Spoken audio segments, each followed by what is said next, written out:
Welcome back to Into the Fear. I am your host, Chainsaw Sammy, and welcome back. We have just got back from MHC. Joining me today and welcoming back, who was one of my first guests ever on this podcast, Dani Panek. Girl, how you doing? What up, girl? I'm good. I'm sleepy. I just woke up from a nap. I know. I'm Um, so jealous. Oh, yeah, yeah, yep. Not often I take naps, but when I do, I nap hard. Um, but yeah, what's up, dude? oh, me too. If I take a nap, I'm not waking up till like tomorrow. Yeah, yeah, yeah. Honestly, I knew I had to be here, so it's one of the only reasons I'm up. Also, I'm a little hungry, but we'll get to that later. Um, but hey, how are you? What's up? All right, Dark Acres has already joined into the chat. So, girl, we just got back from MHC this year, and honestly, the shows did not disappoint at all. No, no, they did not. I think the run that we did this year was probably one of the craziest runs we've done so far. And honestly, I'm exhausted. I don't know about you, but you go to all of them like I do. And you probably move around just as much as I do. So you probably feel it just as bad as I do, as we My do, you know? my feet hurt. They Yeah. hurt. Hmm. Like Yeah. I'm walking around my hotel room going, ow, ow, ow. Oh, thank God I have a little tub in my bathroom. So that's what I was Hmm. soaking in like all weekend. And then people Yeah, are like, little aren't you on foot your way to the soaks. ball? I'm like, Mm-mm, get out. I don't want to get out. mm-mm, 15 minutes. So, But yeah, what I did feel you that. think of like Friday night's tour with MHC over at Friday night. Basement? Uh, I mean, so it's been years since I've been to like any of those shows. Really? Basement, yeah. So like, I live in Chicago, so we've got like, basement's maybe 30 minutes from my house given any point in time. Um, but I feel like us as like haunters, we're always so busy. They're doing like our day job stuff, or we're busy doing haunt stuff that like we don't really get an opportunity to like go and see each other, especially during the season. So it was really cool to like see basements like show operating it the in the fashion that it operated in, because it's been so long since I've seen that. Even before like the last time I saw it in season, I had only seen their off-season events. So like they reroute some stuff and you go backwards in some areas. So it was cool to see like the true show. Um it's incredible. The Sonic Crews always know how to put on a party. So I had a great time. Did you enjoy it? I did. And God, they got like the greatest location right there on the Weber Walk, like that. You know, it's surrounded by Yeah. all those restaurants, all those bars. Like, it's the perfect place to put an attraction where you can do so many different off season events or just host an event there on the property. Like, they really Yeah. do have prime real estate there. Yeah, they do. That place is so cool. Like the whole environment, just like it engulfs you. The way that like everything is kind of in that little pit there. And then they have those little, like, I don't know if you noticed them, but those like little round, I call them stages. I don't know what else to refer to them as, but like those They little might as well be. platforms. Right. Like as a That's what they haunt are.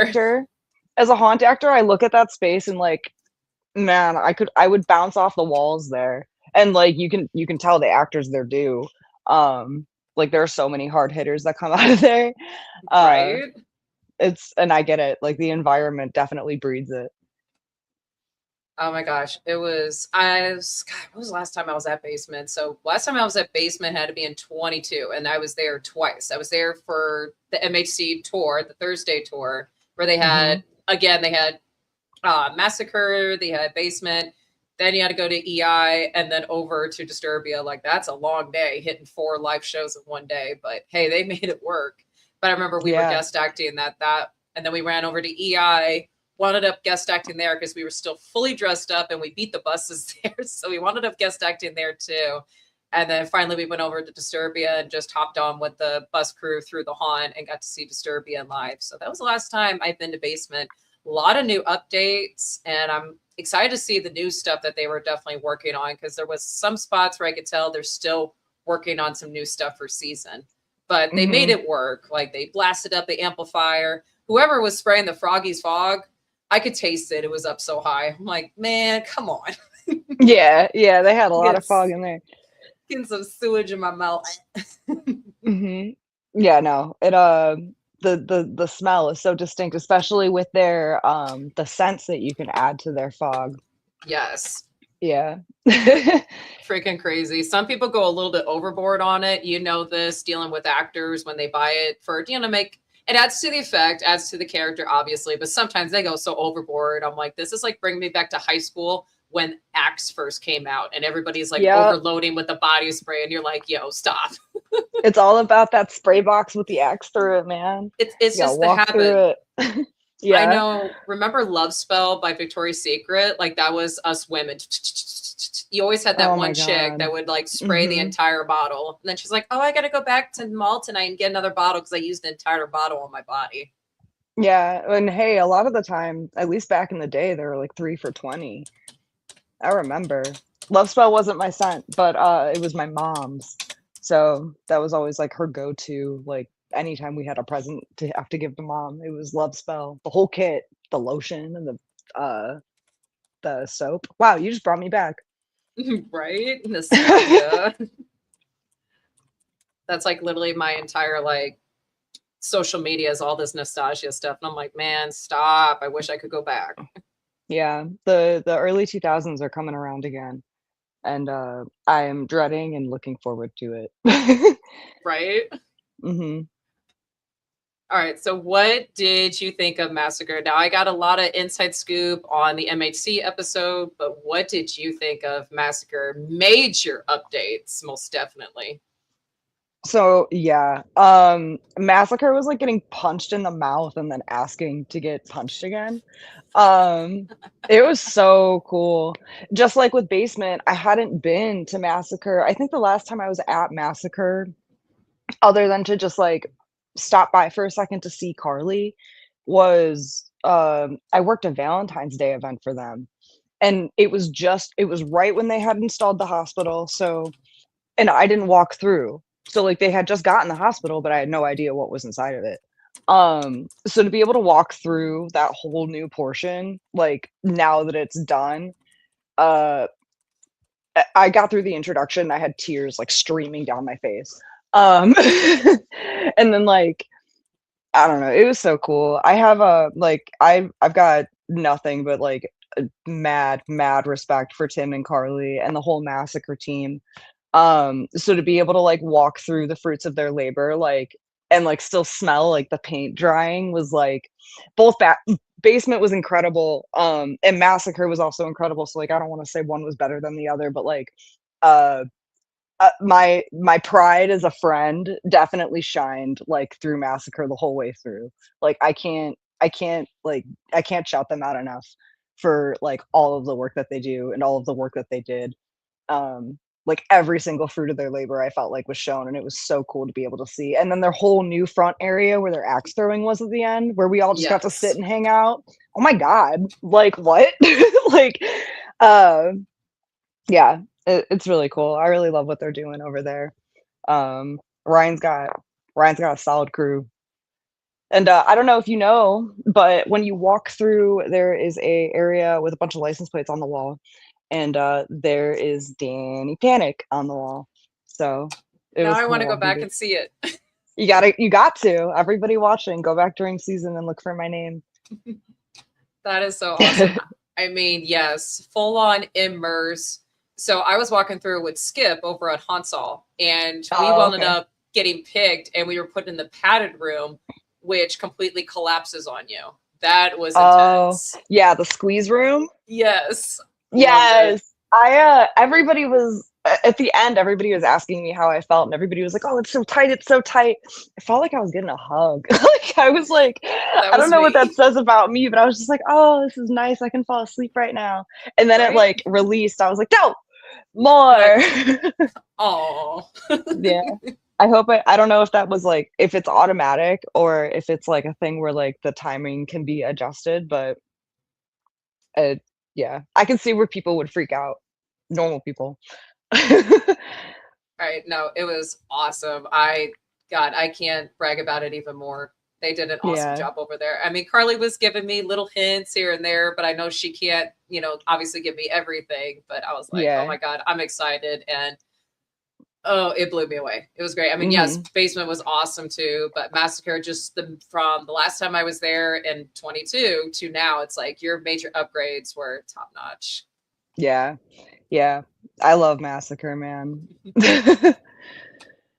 And then not only that, seeing Derek as PT Clown again, like that was some nostalgia right there as well. I was like, oh my Yeah, talk God. about nostalgia. Talk about early 2000s, right? Um, yeah, that was weird. That was weird. It was cool though. It was cool. It definitely reminded me, it reminded me about, uh, like the level of intensity haunted houses can have, you know? It's like I come from like a haunt where like uh we're more like whimsical. So like, you know, to be able to go to Massacre and like see people like, you know, they're not like, you know, shouting at you, but like swearing and stuff is like, Yeah. yeah, you know, it's like being in like a horror movie. Which I don't know. I don't want to say that's their goal, but I would like to think that maybe that is their goal. If that isn't their goal, they're doing a good job. Um, but yeah, yeah, That's how, that was wild. like for me, starting off working for three different haunted attractions, you had the one that's the big show house, and then you had another one that was a little bit on the smaller side, but it's in a real haunted house, a real haunted location. So there's just Hmm. all the dark stories that wrap around that. Then you go to the big outdoor screen park where we could just get away with anything, literally. So, Yeah. like, learning how to do all three of those and then finally starting to travel and go to the actual real extreme haunted houses. And you're like, this is like a wet dream, man. Yeah. Yeah, no, it's cool to be able to like experience like other people's fear, you know? Yes. Um, yeah. No, but yeah. So, speaking of which, how did you get started in the industry?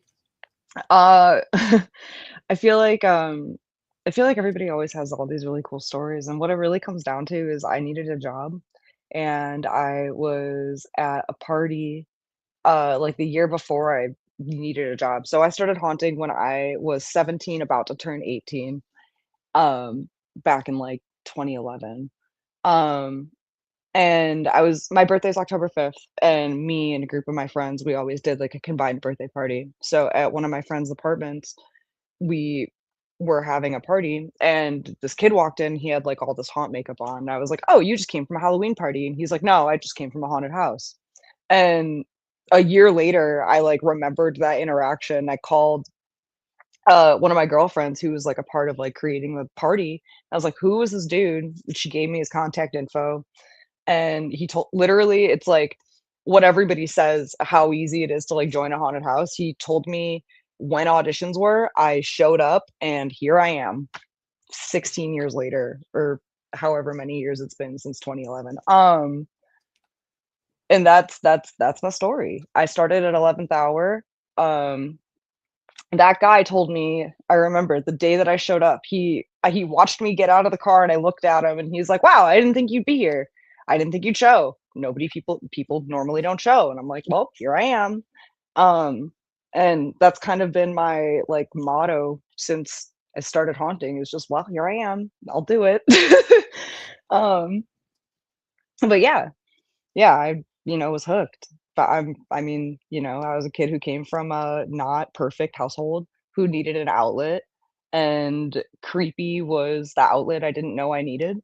Um, I started like well, first of all, I'm sure you guys have seen videos of me walking through haunted houses, and it's no secret that I am jumpy, to say the least. And I've always been that way. Like my birthday's October 5th, so like as my birthday would approach, I'd get like excited as most kids do about their birthday, but I would also have this like looming fear behind me, like, oh no, as soon as my birthday happens, Halloween happens, and Halloween's awesome because candy, but also monsters, and we hate monsters. Kids now don't understand. Monsters used to be bad when you were a child. Now they're glorified, like they're all cool and stuff.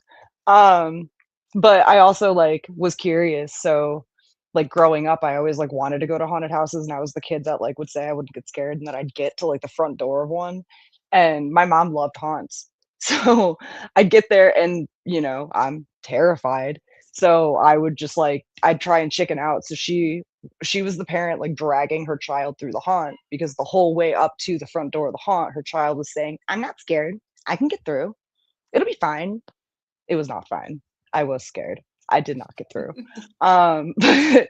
But yeah, so I started haunting, and then like as a volunteer, I just decided to keep doing it because it was fun. And then one day they needed help in the wardrobe department, and I was like, I like making clothes. Um, so I started helping out in the wardrobe department, and that eventually just kind of evolved into what I do now. Just a Heck yeah. long, yeah, yeah, just a long time of doing the same thing and being happy about it. And you eventually get rewarded. So You just work your way up, and yeah, the awards eventually come to you. Always be willing to learn, always willing to put in the hard work. And yes, it does pay off. hmm yeah, I'd So say when so. yeah, when you first got started at the 13th floor, so that's the original Chicago House of Torment, am I correct? No. So Chicago had two like 13th floor entertainment group locations. One was the House of Torment in Morton Grove, and then the other one was at the 13th floor in Melrose Park.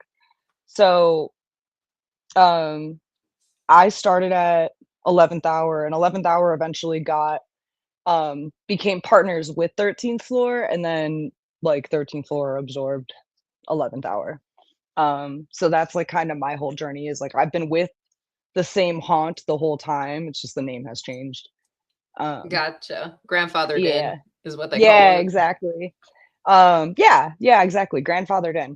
And then House of Torment was originally it was a haunt called Fear City.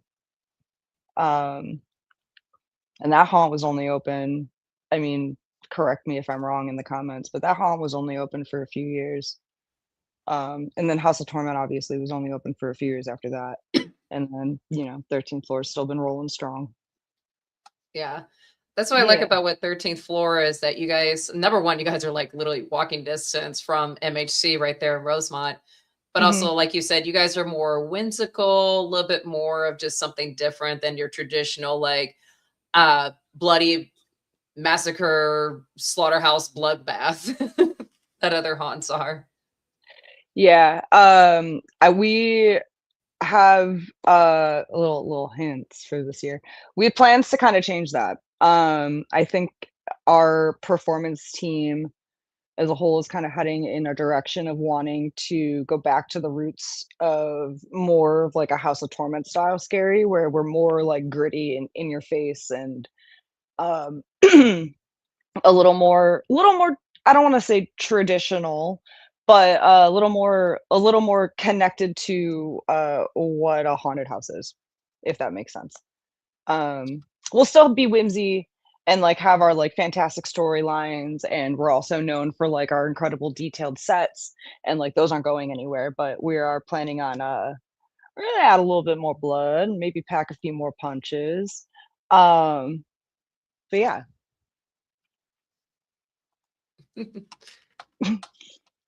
So, what are like any like future plans specifically for you that you plan on doing for this season or even next season? I mean, my plan, I feel like, is always the same. My plan's the same as yesterday, Binky. I'm just gonna try and take over the world, you know? Um, and I mean, like, I say that as a joke, but I mean, it's kind of true. I'm just gonna keep my plan's always just to keep getting better at what I'm currently doing and to be more successful than yesterday. So as far as like big plans for this year, I plan on working with a couple of companies on making some stuff. And I can allude to that a little bit more a little later on in the year. Um, but I'm, primarily just working with 13th Floor and the Nightmare Forge.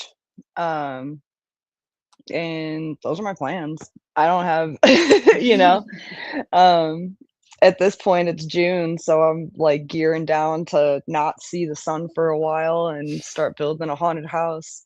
Um, But yeah, you got any plans, Sam? Girl, my whole year is, especially season, is crazy. So I mean, we got territories. That's going to be New Jersey, Connecticut, and New York alone for that weekend trip with the bus tour. Oh I'm yeah. heading back up to Omaha for the opening of the Cycle Schoolhouse. The owners of Hillside and Blood Rush, that's their third location that they're opening up. It's in Pacific Junction, Iowa, but it's Omaha area. Like Omaha is the biggest connected city there. That's cool. Those are the Hillside Boys, right? Yep, You the said Hillside Hillside. Boys. I remember when they Yeah. messaged me, they're like, "Hey, are you in town?" And again, people forget I don't live in Chicago. I live in St. Louis. But he's Yeah. like, "Oh, we're trying to get a hold of Danny. We're here at 13th floor. We just want to see if we could get a free tour." And I'm like, "You guys are wild." That was so funny because I was actually in the building and I walked outside and I see the big Hillside truck underneath the 13th floor sign. And I was like, you guys, it was really cool. Um, Unfortunately, I could not give them the tour at the time because I was on my way to the party. Um, but I love the Hillside Boys. We met them at Otherworld. Um, Yeah. Speaking of that, let me find it. I'm a little colorblind. oh, do you have the picture? I do. Where'd it go? Yay! Oh my gosh, it's such a good photo. I'm trying to You find said it. they're in Omaha? Yeah, they're in Omaha region. So they're Okay. in Glenwood, Iowa is where Hillside is. Their sister location, Hillside, or not Hillside, Blood Rush, that is in Nebraska, Elkwood, Nebraska, or Elkhorn, Okay. Nebraska, which Okay. is Okay. Omaha region. And then Pacific Junction is where the Cycle Schoolhouse, their new location is. I gotta look at a map. Is Iowa close to Nebraska? Yeah, they're Okay, they're alright. connected. So Do yeah. they okay, they share a border. Sorry. No, you're good. Because I knew they were like, because I was Midwest, and so, Yeah. you say Nebraska, and my Chicago brain goes, "That's Mhm. on the other side of the ocean." So I was like, Well, "Whoa." Mike and Lori Ross from Sinister Sydney, they're in that area too. So it's Right. like, and then you That does got make sense. Scary Acres is also Omaha. You also had Mystery Manor was originally there. So yeah, it's Okay, like all per clumped together because yeah. Omaha's like St. Louis. It sits right on the state borderline of Nebraska and Iowa, so it's right there. The Oh, Missouri okay. River separates the two states. But yes, I found the photo.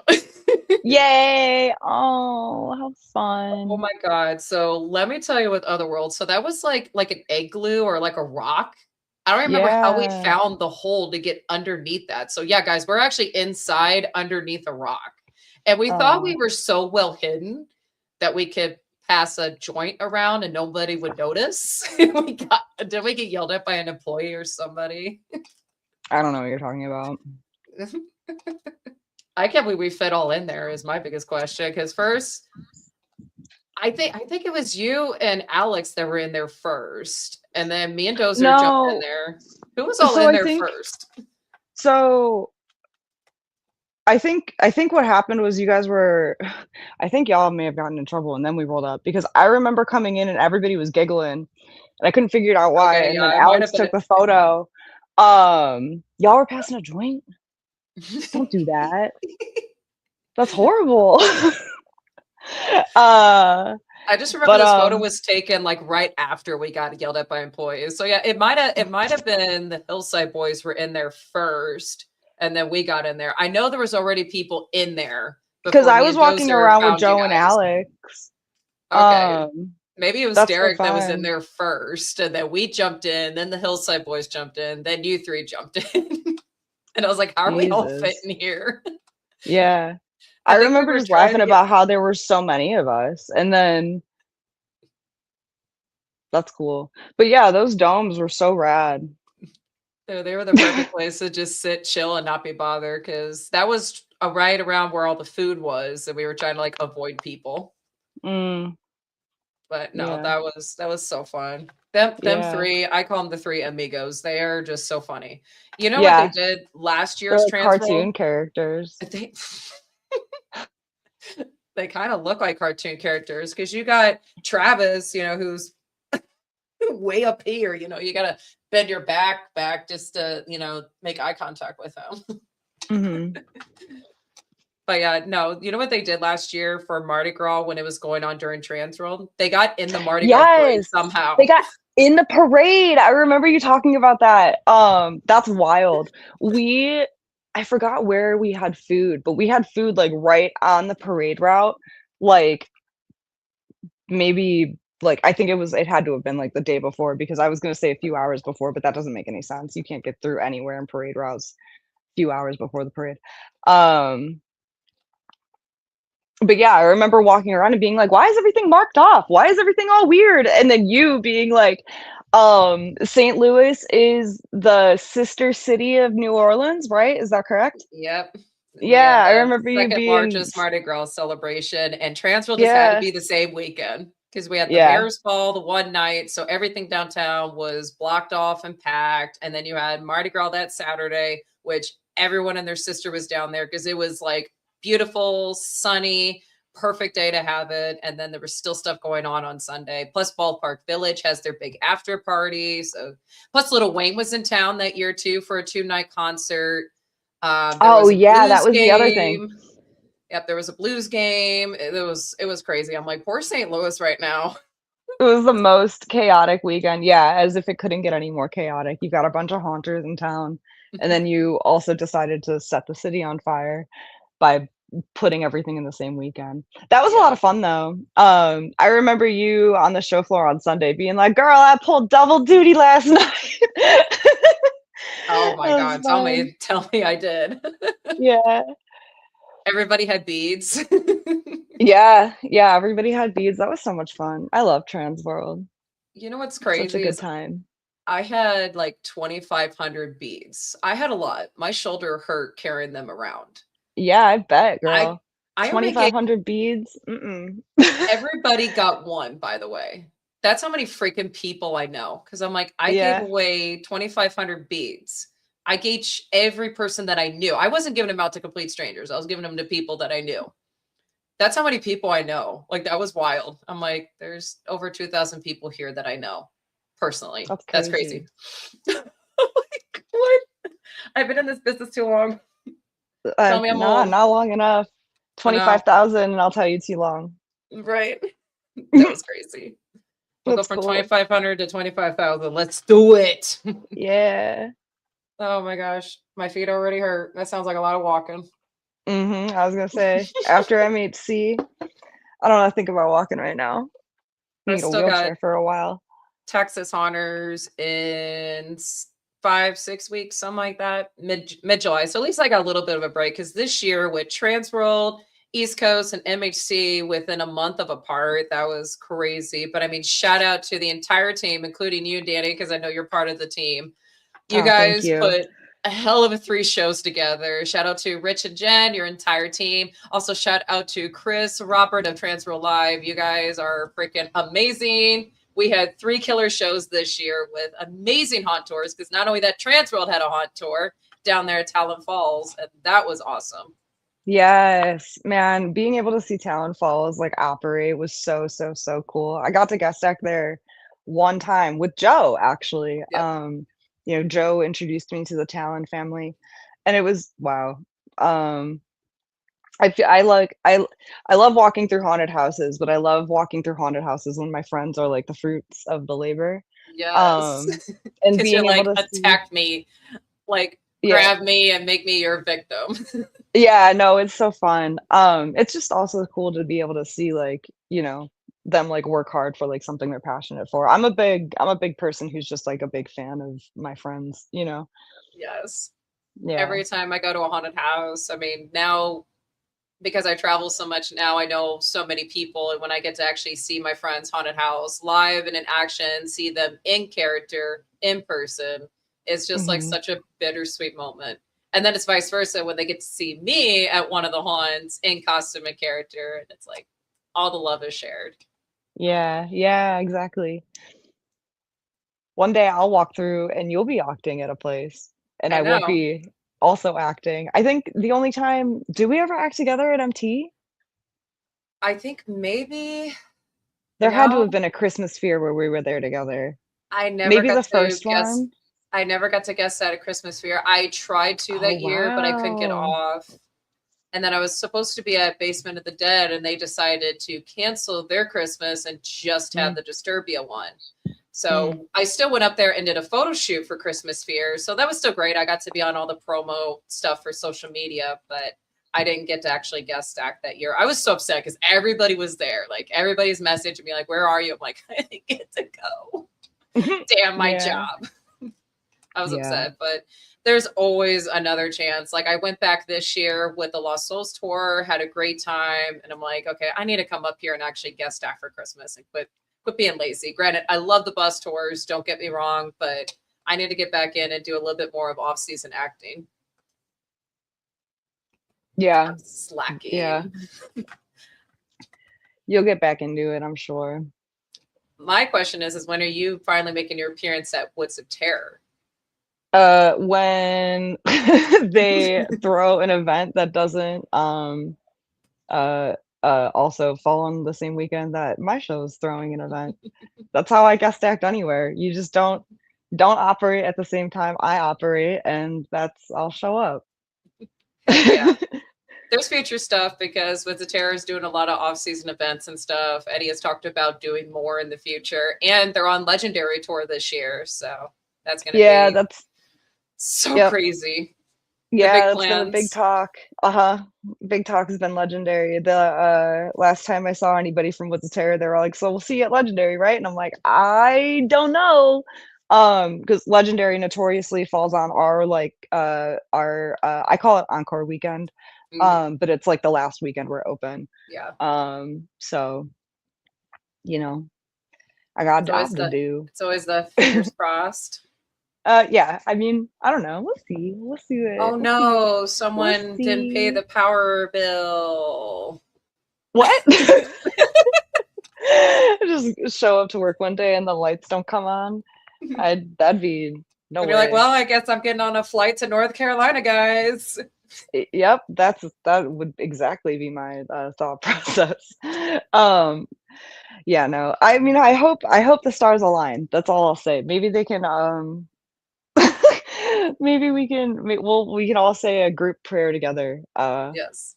Or like we'll all do a ritual or something. See what happens. The next time it rains, everybody go outside and do a little dance. Everybody rain dance. We got this. So back to MHC for one more thing, just because I have the photos here and I got to do it. I know I'm going to get major hate, but oh well, he can hate me all he wants. So we got the surprise that everybody has been asking for. We got our cute little man right here. Oh, gee. Look at how sad he looks. Oh, poor Tater. Oh, Mr. Tot. Mr. Um, what a Oh good my publicity God. stunt. You know, it's funny because you can really tell how good of an actor Mr. Scott Tater is because he might look upset there, but you know he's loving every moment of it. Oh, I know. He had a Chainsaw Sammy approved sticker on his chest, like right after I took that photo. Oh, how And sweet. it's actually stayed on. So, like, all the photos he was taking with all the other people at the show floor, it was right there, Yeah, clear that's as funny. I day. took a picture with him. They had me put on the little hat, so it was Tater and Tadpole. I love it. Yeah. Don't ask where that other hat's been. That hat's been kind of all over. Yeah, after I put it on my head, I decided not to think about it. You were like, oh, I gotta go set my head on fire. I'll be right back, guys. Gotta go No, no, pour I can't. I'm bleach. afraid that if I do that, my hair won't come back. It's thin. Bleach. Danny, your hair is a lot blonder. Yeah, Yeah. I don't want to talk Yeah. about it. It's okay. Yeah. It was worth it. I'm Ow, my just head waiting for the itches. yellow dye. I've just got like scabs in the back of my head. Oh boy. Anyway. All right, so I got more photos here of like all the different characters that you have done over the years. Wow. I love that picture. That's fun. So that photo is first of all, Sergio took that picture. Sergio takes pretty much all of my work. Shout out to Um Sergio. Pics by Sergio on Instagram, go follow. Sarah did that prosthetic application. Her Instagram is Great Gatsy, Great Gatesy, or the Sarah Gates. And then this was actually for a promo for Infected Effects, who made that prosthetic. They he'd reached out to me and said that he wanted me to he wanted to send me a couple of prosthetics and get some photos for him to put on his new banner at Transworld that year. And you know, when the man calls, you answer. So me, Yes. Sarah, Sergio, and then we called Cam Fleming in. He's from MT. He's a great character actor. Yep. We did that photo shoot. It's so fun. This was one of the first times I'd ever put on a full face prosthetic and it had fit. I think this is, I don't want to botch it, but that's clown number 7 on his Etsy. And my face is super duper small. So the fact that it fit the way that it fit was it was really exciting. It doesn't Yeah. happen very often that a prosthetic fits my face well. Unless It it's was, like pieces. yeah. Oh yeah, for sure. That's a struggle that we have as females, especially the smaller petite females, is getting things to fit. I know for longest time, silicones were always too big. Even most latex masks were too big. So you had to buy one that was the half mask where it's, you know, face, but you can tie it in the back. But of course, I would tie it and pin it as tight as it could go and it'd still be big. I'm so happy now that when it comes to mask makers and prosthetic makers, especially with Jeff and his team over at Infected FX, they think about all these different size people because nobody's built the same. Everybody is a different size. Because you can even have the smaller males that just have a smaller, thinner face. Well, Right. it's Yeah. got to make sure it fits them too. Because the prosthetic doesn't fit, it's not going to give the effect that you want. So I'm so glad that Jeff and his team truly put in that work that, hey, this is for a female, or this can just fit a smaller person or even a child, because there's so many kids that are getting into this nowadays that want to wear makeup, that want to wear masks. They might not be working in the haunted house, but they want to go to conventions and wear their costume and show it off, and people take pictures and videos of them. Look how many kids are out there that have like their own TikToks and YouTubes of them and their little characters. I love that. Yeah. Yeah. Where Yeah, it's so was fun. that when we were kids? In our brains, waiting to be developed, I think. It's really cool to see how Halloween has kind of like evolved over the years, and like with you know, like accessibility to, you know, stage ready prosthetics like Infected Effects and stuff. You know, being able to like elevate a Halloween has been really cool. Yes. Yeah. Halloween has evolved so much, even from, let's see, I think the 90s was like the booming area for a lot of haunted houses, is what it seems like, because a lot of them are still standing today. And just when you go from the 90s to now, it's night and day. It's completely different. Everything is more immersed, more realistic. It's no longer just the black walls, the ketchup or food color blood with some skeletons on the wall and maybe a coffin with a really cheap looking vampire. No, now it's fully immersed. Everybody thinks outside of the box. I mean, Yeah. look People what have Hills, like animatronics in their front yard. right? Oh yeah, just talking about the home haunters. I mean, Dark Acres is a great example. Ghostly Manor is another one that I could just think of the top of my head. That's another great thing about Chicago too. You guys not only have all these big pro haunts all smack dab together, you have a lot of big home haunts up in that region too that are all right there. And it's Yeah, we have a crazy how they have evolved over time, where right. they're becoming the big guys. There's some of them that are pulling out these really cool videos, and I'm like, you're not a pro haunt? No, we're just a home haunt. On Right, and like steroids. On right, and it's steroids. on steroids, exactly. And it's so cool to be able to see like I don't know. I feel like you get like you know, whether you're a pro haunt or you're a home haunt, you have like these obstacles you kind of have to go through. And you know, it's cool to be able to see people's creativity in those different environments.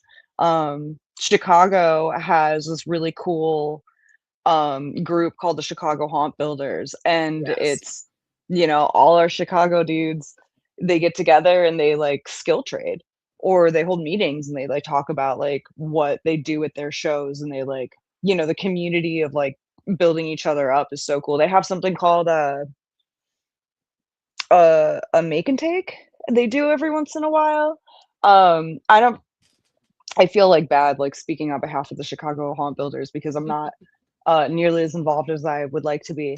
But my friend Dave is, and he says all of these fantastic things about them. But the make and take is like they literally, everybody, like whether it's Mike from Hallucination Creations or Dave from Horror Props, they all bring like the stuff they're good at, and you can just like walk up to them and be like, "Hi, how do I make this?" And like Mike will show you how to make like a small little animatronic, or like Dave will show you how to do a miniature floating Sam, or I don't know if that's actually what they're doing, but I just think it's so cool, you know.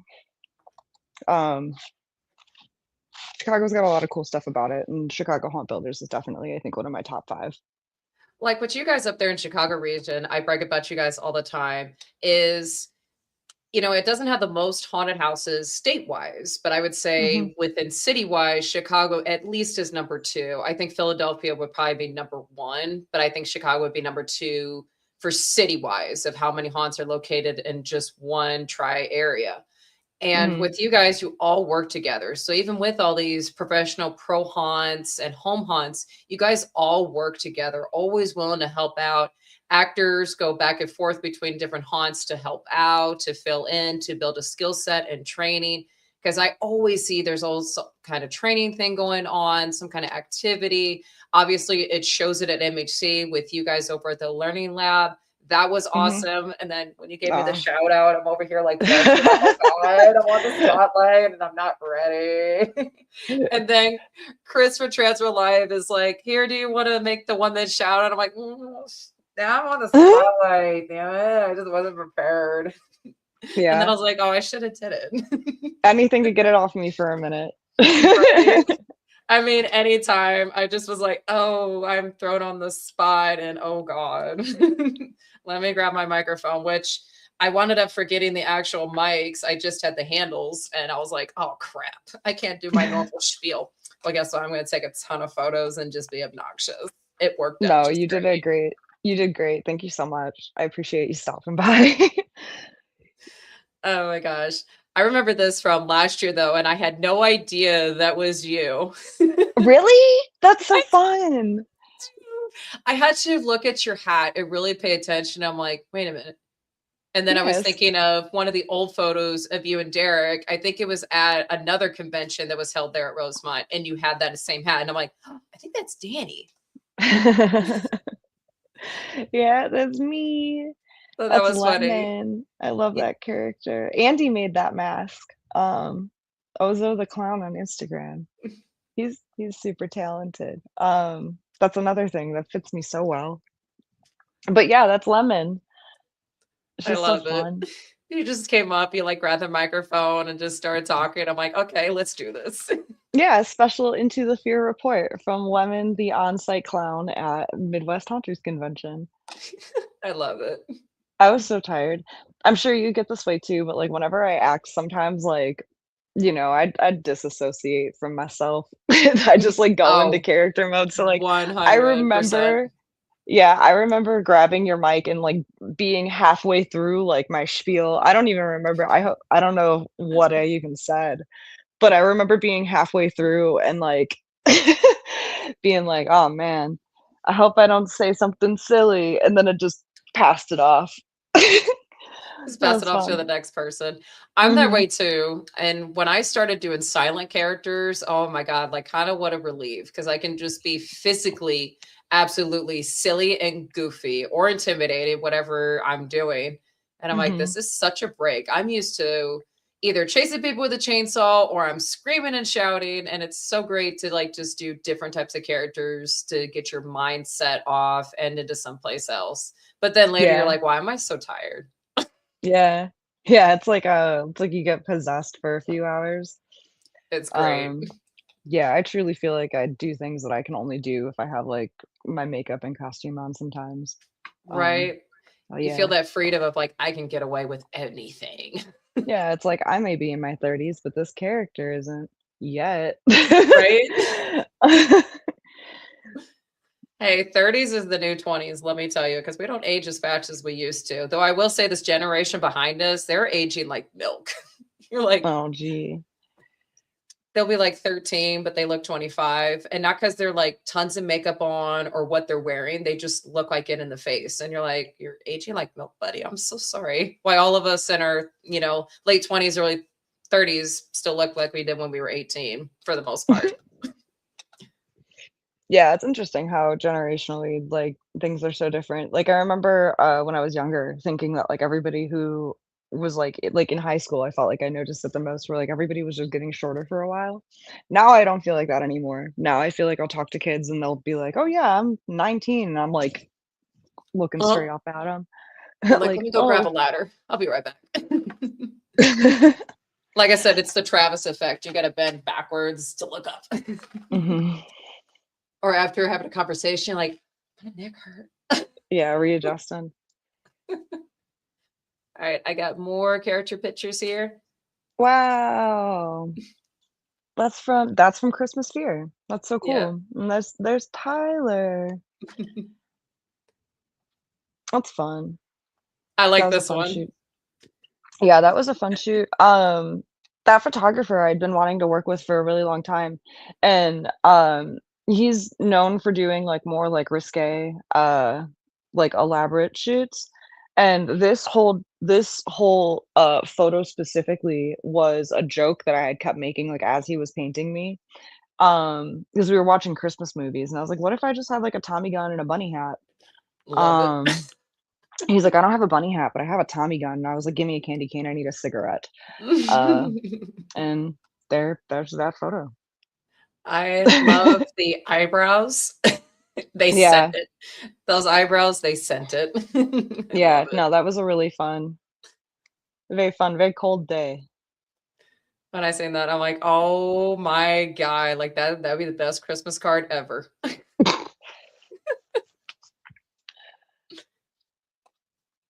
Wow, that's eek. That's like OG eek. Hmm. That's fun. These are so old. You did a good job digging these up. I try to find like old photos with new photos. So I have to like look back at like the dates of when they were posted. But yeah, and I was like, oh, and this is also a Holcomb shot as well. Mhm. Yeah, it is. That backlight is so, like, KHK. Hmm. Um But yeah, that was all my a lot of my photos are taken at Midnight Terror. That was at MT for, that was the first Christmas Fair I worked with them, the one that I thought you were at, and then if I oh, I gotta pull my camera up and be a old lady for a minute. I think that's, a dupe makeup. It is a dupe makeup. A dude from Arx Mortis. Uh, one of my, like so I wanted to work at Christmas Fair because it was, like, one of the first, Halloween, like, Christmas events that A was operating when we weren't, but that I was able to, like, walk through as a customer, and I loved Midnight Terror so much that I, like, wanted to act. Um, Chicago's known for having a bunch of haunted houses. Chicago's known for a lot of, like, legendary haunts. One of them is Dream Reapers. Another one for a long time before my generation was 11th Hour. So, like, when I went to Midnight Terror and walked through, I realized there were so many people from Dream Reapers and 11th Hour that were under that roof, and that show, it reflected that. So I was like, "I wanna act at this show." Um, and then, Arx Mortis is legendary as well, along with Doot, and, all of their character work and their costuming and their makeup. So when I found out that Doot was working, I messaged, it was their props manager at the time and was like, "How do I guest act at MT?" And they're like, "We'd love to have you." Um, I didn't even know Chris was gonna be there, like, do photos or anything. This is just kind of like something where they were like, "Hey, come here," and I was like, "Well, what?" And they were like, "Just pose, pick a color that you pick your favorite gel color," and I was like, "I don't know what's happening right now." Um, but yeah, that's fun. What a memory. And then I remember this at Trans World. Yeah, yeah, those are the, Lemon the Clown was born. I was working the Creature Collective booth. That's a Creature Collective costume. Was Hyun, Nina, and Gizzy. That was their asylum clown. That was so much fun. I remember you came by like right after I'd gotten my contacts and my teeth in because initially when I got to the booth, I didn't have contacts or teeth because I'd forgotten them because I was worried about being late to get Yeah. my makeup and stuff done. Right before this photo, I looked at Nina and I was like, "What is my name?" And she looked at my hair and she went, "Lemon." And that's how Lemon Lemon. was born. Yeah. And then I that love also it. happened to be the year that Lemons came to I was about Trans to World. say, because like Hmm. lemons is like the staple with Chicago area. Yep. Yep. Here in St. Louis, it's onions. Don't ask. Oh, We don't know either. Onions just probably became. it's probably got a lot of layers to it. Yeah. Yeah, but I believe the lemon lore is the root of that seed is Emma Von Zombie. So you're gonna have to interview her next to get that story. Wow. Oh, this is the picture you were talking about. Tom Yes. took this photo at C2E2. Um, this is like probably one of the coolest opportunities that I got. I had a friend who used to work for one of our locations, I believe in Texas, who worked with a company, and I can't remember the name of the company, but they make these really cool, like lo-fi style like pictures that like you can buy backlit. And they do conventions, and C2E2 was one of the conventions. So my buddy hit me up and was like, "I have passes to C2E2. Do you want to come?" And I was like, "I've never been." For those of you who are listening and don't know what C2E2 is, it's a comic convention in Chicago. It's like the biggest comic expo, possibly in the country. But I got vendor passes and got to walk around as this clown character. Andy did my makeup here, which is fun. Not a lot of people know that Andy can do makeup, but Andy does pretty decent airbrush. He did my makeup, and then I brought Derek with me, and he did Derek's makeup as well. Yeah, that was so funny. I was like, oh my God, they were at C2E2. How did that Mhm. crowd like react to you guys? It was so cool. It I've been to a couple of different conventions now just as, like, OCs, where usually, like, when you go to, like, C2E2 or if you go to, like, an anime convention, people are usually doing cosplays. So, it's wow, I just realized how dark it has gotten in my apartment. It, it's a lot of, like, correcting and, like, I don't know, maybe if anybody goes to C2 or goes to Comic Cons and they go as OCs, maybe there's a better way to, approach this, but a lot of people come up to you and they go, "Hey, like, where's your cosplay from?" So it's a lot of, like, correcting people and just being like, "Oh, it's me," like, or like, "This is just, like, my OC." Um, so, the reactions were really cool, though. We got a lot of people walking up to us and asking if we were from, damn it. I'm not good at video games because I don't play. I do a lot of watching, but there's the serial killer video game, um, where you can play as, like, a killer. Damn, I sound so stupid right now. Oh, A lot now of I people were forgot. asked No, right, I forgot. Someone in the my comments bad. who's watching, remember that video game. Because I cannot believe A I lot of forgot it too. people a lot of people were asking if I was from that video game, and I was just like, "I don't know." No, I'm not.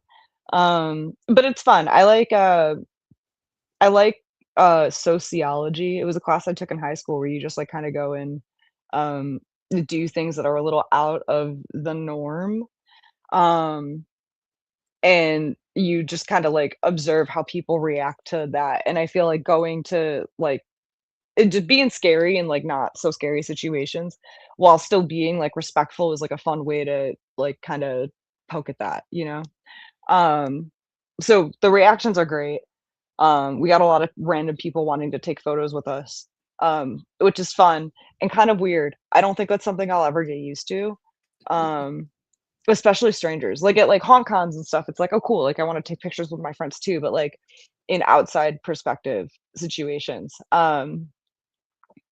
at that C2E2 actually, um, so I think I get mistaken for actually hold on one second, let me turn my light on, this is ridiculous.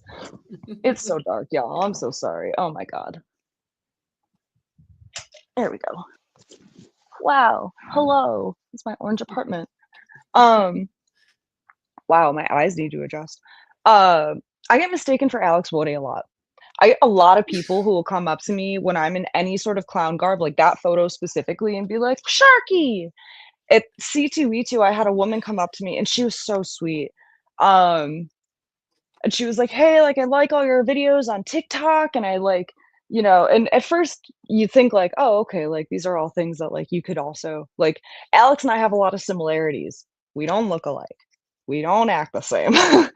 um, but she came up to me and she said literally so many nice things. I I do this thing now where if the opportunity presents itself, I'll ask the person to take a photo with me and I'll make sure Alex sees it, and I'll just be like, "Hey, this person thinks that it's" so, like, now we have this thing where, like, people will mistake her for me also, and we just have, like, a ongoing thread of us, like, being mistaken for one another, um, and I was wearing that costume at C2E2, and this woman came up to me, and she was like, "Oh my god, I love everything that you do on TikTok. My daughter loves you. Can we take a picture together?" And I was like, "Sure. Let's take a photo together." It was not Alex Wode. And like I always think about that lady going home to her kid and being like, "Look!" And her just being like, "That's not it."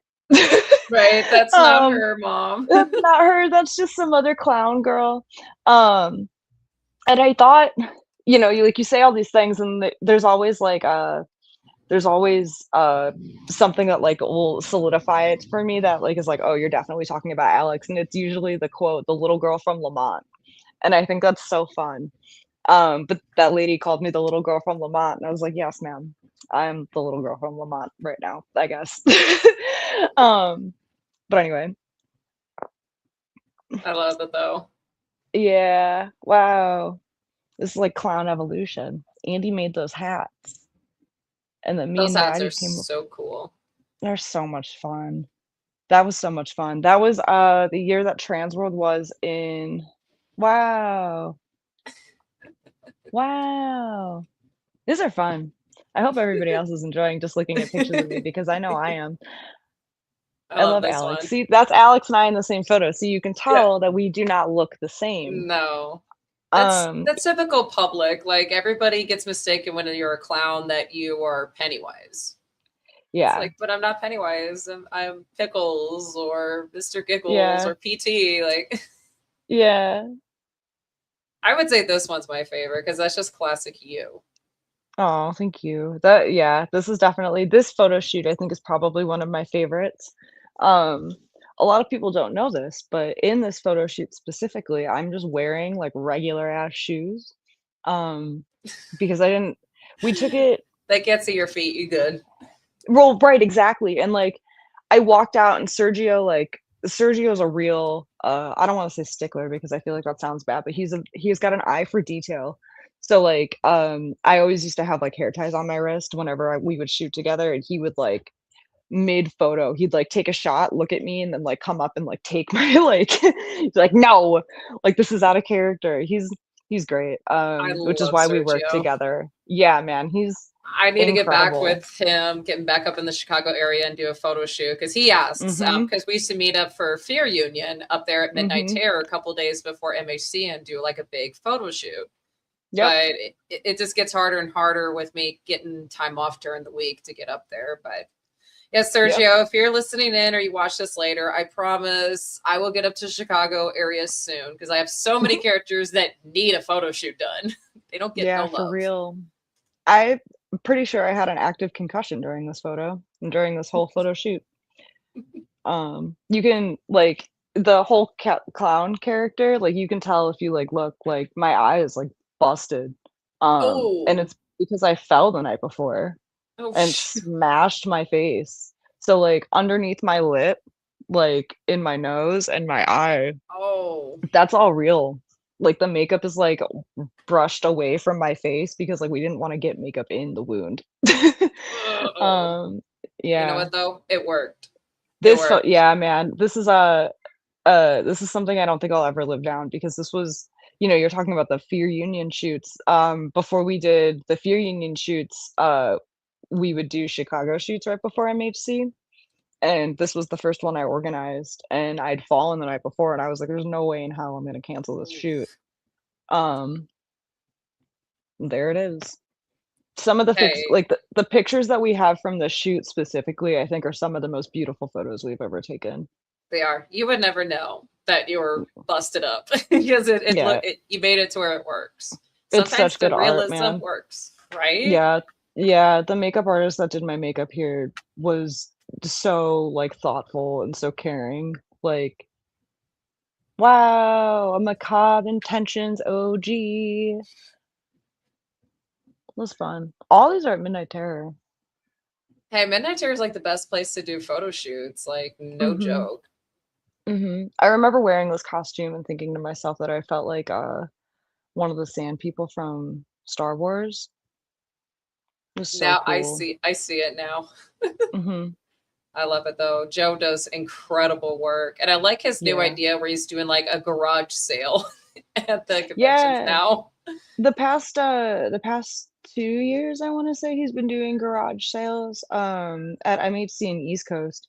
I love that he curates his booth to his buyers just based off of the cons. Yes. Well, cons and trade shows, 'cause, there are cons and there's the trade show. Yep. Um, but yeah, the garage sale thing I think is so much fun. It's, like, a cool way for him to, because Joe's very, he wants to, like, nurture the creator. Um I call him for advice all the time. He he met me with some really nice words right before my learning lab. Um, so it's cool to be able to see him, like, do that in his own way, you know? Yeah. Joe's inspired me with a lot of current characters I've been doing because he does the post apocalyptic, that's like his style. And that's Yeah. the macabre world that he's building. And I'm like, that has Mhm. inspired me for one of these behind me is inspired by a lot of his characters. Obviously, it's my own twist, my own detail, but like he has inspired me a lot of the details within the costume over time. And then same with my last one that I wore at MHC for the ball. That was inspired by something that he's done before. But obviously it's gotta be red because that's my signature color. And I Yeah. take my own twist onto things. And Mhm. when he came up and he's like, I absolutely love this, Sammy. And I'm like, stop. Yeah. Like, you're like one of my idols. Stop it. Yeah. I'm like, I'm gonna put this mask on. You can't see my face blushing, and then the glasses fog up, and I'm like, crap, now I can't see. Yeah. The first time he ever asked me to collaborate with him, I was like, "Me? Huh? Oh, Um, it's what?" it's that cat from TikTok. Oh, Yeah, yeah, for exactly, like, buffering. mhm. Um, but yeah, no, he asked me to collaborate with him for the first time, and I was like, sure. Yeah, like, that's awesome." And then, I mean, like, ever since, like, it's been really cool to be able to, like, get to know Joe and, like, be able to, like, look to him as, like, a mentor, um, Yes, and as a friend. He'll probably blush about this later, but that's fine. I know. Um, yeah. Wow. Earth Day. This That was was wild. interesting, but I loved the makeup with it. Yeah, Like seeing that in the JQ. woods would freak me out. Mhm. Yeah. Yeah, that was crazy. So I flew out to LA for the shoot. That I This is with JQ Artistry and, the Hellhound photographer, with special guest photographer, Maddie Monster. Um, this was so cool. We were just, like, in a random, like, park in, like, LA. I don't know where specifically in LA we were. I wanna say, like, Burbanky area. Um, but when we got there, not where I'm sitting right now in this photo, but when we first got there, we were shooting. I was, like, standing up, and there's, like, a lot of, like, wooded trees behind me, and I look down, and I see, like, fecal matter on the ground, and I'm like, "Oh, like, that's weird." And then, like, a few minutes later, I look up, there's a freaking cougar, bro. Um, and there's, like, people just, like, walking, like, on this walk path, and, like, I guess, like, cougars were kinda, like, I guess they're common there. I'd never seen one in my life. I'm in this. and, like, that's a body paint, but, like, I'm essentially just, like, naked with a loincloth. I felt Really? so vulnerable. Yeah, dude, I was like, so, like, I Google really fast, I was like, "How do we get a cougar away from us?" And it was just like, "Play loud music, make big noises." So, like, we all collectively just started screaming at this thing. Um, yeah, there's I don't know if they ever got posted, but there's a couple pictures from the set of, like, uh, the cougar. It was really cool to see, but, like, I don't that it freaked me out. It made Yeah, me that's rethink, the great outdoors. Like, I'm just from the right. city. Um, yeah, this is a really cool opportunity. After that, this was a really cool opportunity. I was like when we were shooting this, I was just sitting just literally right off of a walking path. And there's people, like, walking past, like, the photographer, like, "You look so cool," like I'm like, That's "This is awesome weird." though. It was really fun. It was super duper fun. LA is like being in a different country, man. It's like everybody just, like, knows what's up. Um, like, nobody was fazed at the fact that I looked like that. Everybody was just like, "Wow, like, this is so neat." Like, and we're just like, "Oh, thanks." Um, Oh my god, the little I troll for the woods, man. Yeah, yeah, this was, I went out, for Earth Day. It was Earth Day weekend. We shot this on April 22nd. Um, it was so much fun. I wanna go back so bad.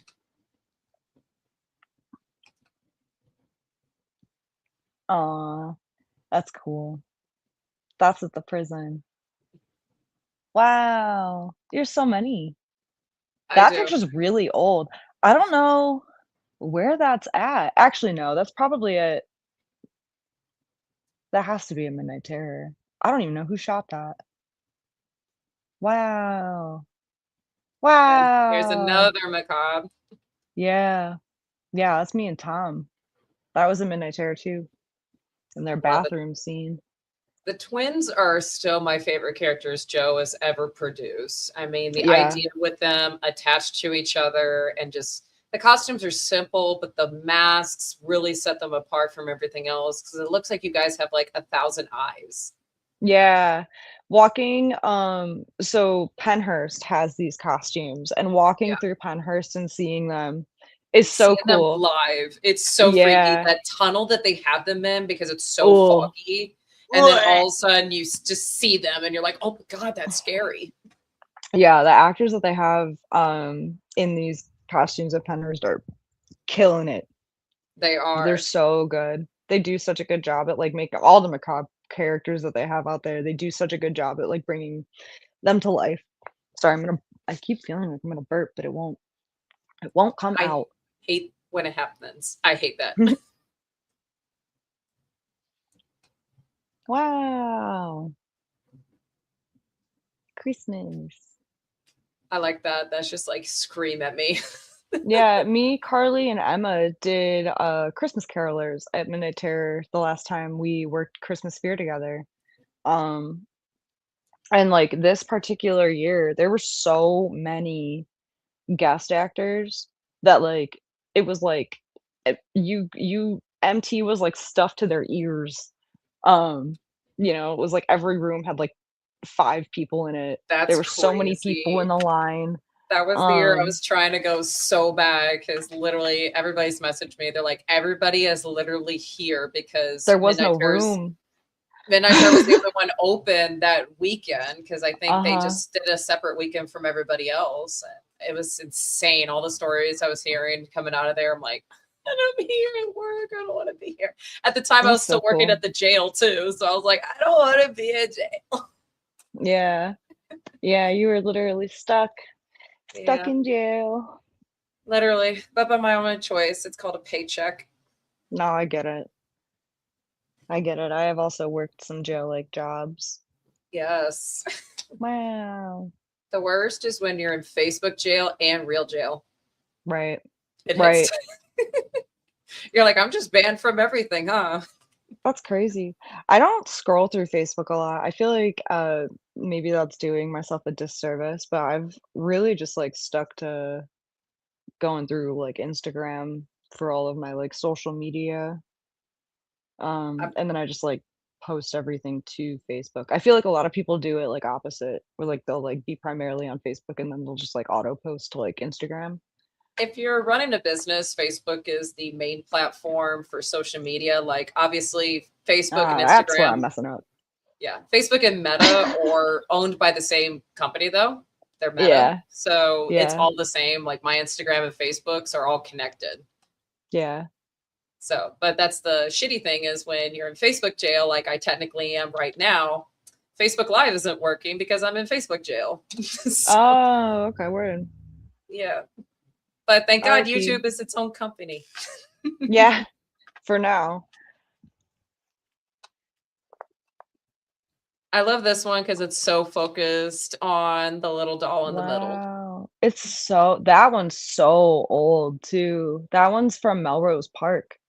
Wow. Um, yeah, that's the OOG. Eek's costume, and also like the way that I act with her has like evolved a lot. She'll always be a portal demon, but like I don't wear that skirt is gone basically. Like that like it exists physically, but like it's not really wearable anymore. Um, that's so cool. I think the only things that I have that I wear still from my original costume, now that I'm looking at that, is my harness and like the like black ace bandages. And then that That's shirt sometimes. Sometimes I'll wear that shirt when it's like colder, because that shirt specifically is a little bit warmer than the one that I normally wear with it. it's Wow. crazy when our costumes get old, fall apart, and then you gotta make something Hmm. new. Yeah. Wow. That's that same asylum costume that Maddie's wearing from the that's a Creature Collective costume that she's wearing. And then that hat's an Andy hat. That was cool. Maddie, so that's Maddie Monster. Wow, my collar. That's Maddie Monster. She's from LA. Um, I look up to her a lot. She's been in the haunt scene for a hot minute, and now she's an actor at Knott's Scary Farm. Um, Heck but yeah. yeah, she'd taken a season off. So for my birthday, she had flown out to Chicago and she got to act with me for a weekend. That was cool. That's awesome. Yeah, That's on dude, the dream other come true. side. That's Yeah. definitely a bucket list place to hit is Knott's Berry Farm. Yeah, I've never seen the show, but I would love to go out there one day. I'd love to see that and then the dark Queen Mary's Dark Harbor. Yes, another big bucket list out there, especially now that they brought it back. So, real Mhm. excited to see how the show goes. I hope it continues. And I hope they don't change it drastically where the show is no longer what it used to be because Queen Mary's Dark Harbor has been bucket list for me for a while. But it's hard for me to get to the West Coast right now because I'm so focused on the Midwest, which is my home, and then the Mhm. South, and then I got the East Coast. So I got to give my loves over there and then eventually head over to the West. That's crazy. But yeah, no, I feel that. I feel like getting out to LA or like out just that way, like having to travel over so much desert, like Right? flying out is so wild. It's difficult and it's not cheap. No, Um, and that's the thing too, it's like you don't wanna take the drive. Here in the Midwest, easy, couple hours here, couple hours there, no big deal. East mhm. Coast is a little bit of a trek, but still not as much Nah, versus you gotta like go through all 4 seasons to get out to LA. I don't yeah, think it's worth driving. You get mm, stuck out in the desert, that's it. That's it, dog. That is the horror movie. mm, Um,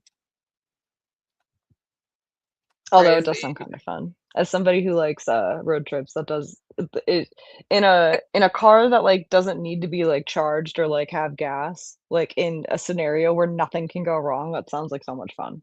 Right, or when you're just going with friends and you trust that we're Mhm. gonna be okay and we'll make it out alive, then yeah, that works great, Yeah, but live and let go. Oh, tater. But yeah, let's take a Frog look tater. at some of your callers here real quick before we go to our intermission. Wow. Those are fun. Making clown collars, lately have just kind of been, um it's been a fun outlet for me. Like, I mean, I make stuff all the time, so I feel like once you, like, start making stuff for, like, yourself versus, like, making stuff for, like, a job, it, like, changes. So, like, clown collars have been my, like, my go-to fun project. Um, they're so much fun. I love being able to add like sick, like fun colors. I feel like not a lot of people like think to like grab like pink and stuff like that for like Yeah. their haunt characters, but like the clown community, they like bright and fun. So it's cool to see like a fun little blend between the two. It's cool to be able to like mix both the worlds. I just like how you use so many different materials too. So not only different colors, but like all the different materials that goes into one collar. Like it's not just a Thank simple you. piece. It's something that like that's a work of art in itself. And then you got to Thank build a you. costume around that. So then there's more ideas and that goes into it. Yeah. There's actually there was a girl I saw. I can't believe I'm blanking on her name. I met her. She's such a sweetie.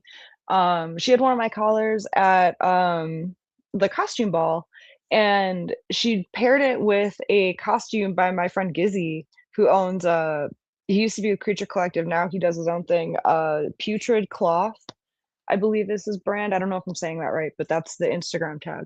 Um, so it's cool to see like the costumes that I wear with, like, my mask are costumes made by him. So, like, my lemon costume, and then I have another mask that's, like I have lemon is happy, moldy is sad.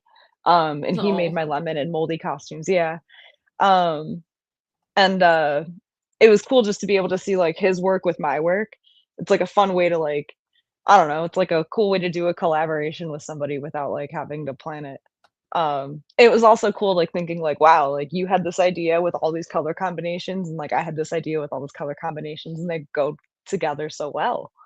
Um, real cool. All right. Yeah. All right, Danny. So, like, what are like the big plans that you have for the summer? Now that we're in the middle of summer, it's prime build season. What are like some big projects not only are you working on, but you want to plan on, and also like summer plans, like any So off-season events? so off-season events, honestly, I think, the only off-season event I plan on working this year is, getting my butt to the beach. I wanna go hang out at the beach. I haven't been to a Chicago beach in so, so long. I haven't been well, a Chicago beach. I haven't been to a beach in so long. I live 15 minutes from Lake Michigan, um, and I haven't been to the beach, so I need to change that. That's my big summer plan. As far as, like, build and stuff goes, um, you gotta come to 13th floor to find out this season. One thing I can, say that I do plan on working on is I'm totally revamping our wardrobe department. She needs a facelift, and I finally have some time to be able to dedicate to her, so I'm gonna basically go through and just, uh so yeah, look out for some new costumes on all our cool characters and, maybe some new masks. We're always trying to, up our level for intensity and for, detail, so, yeah. Yeah, just making stuff and maybe catching a tan or eating a cup of elote or a watermelon or something. Right. Yeah. All right, girl. Thank you so much for joining me this evening. Love you so Yeah. much. It was so great to see you. And I hope to Yeah. be back up in Chicago. I will be in for hopefully Nightmare on Chicago Street. Hopefully, I'll be up there that weekend. We'll see. Cool, cool, Because cool. We'll still a we'll little far actually out. do breakfast. Yeah. Yes. If not, I'm just Yes, gonna be at that would 13th floor. Danny, be Danny, yeah. open this door. You Maybe know some I'll other be there. employee answers and goes, "Who the fuck are you?" And I'm like, "I'm looking for Danny." And Just bulldoze through. if I can't find Danny, then I'm in Midnight Terror. Andy, I'm looking for Danny. Yeah, it won't be too hard to find me, just look for the little red car. Um, I but yeah, find a dude, thank you random so red much for car. having me. Yeah. Um, thank you for having me. I wanna take a second just to shout out my, sponsors real Absolutely. quick, if that's cool. Um, a Horror Props, this is an unofficial sponsor, but go get your Don't Panic horns at horrorprops.shop. You can get knee pads at Sinister Slide Gear, Frankenfuel. You can use my code Don't Panic for money off of your Frankenfuel order. Primal contact lenses, same. Don't panic. No, not don't panic. It's Dani Panek for Primal. I hope I'm not forgetting anybody. If I am, I'm sorry. I love you the same. And thank you, Sammy. Everybody should be following Into the Fear and Chainsaw Sammy on Instagram. If you're not, what are you doing? And yeah, dude, I'll see you later. Thank you.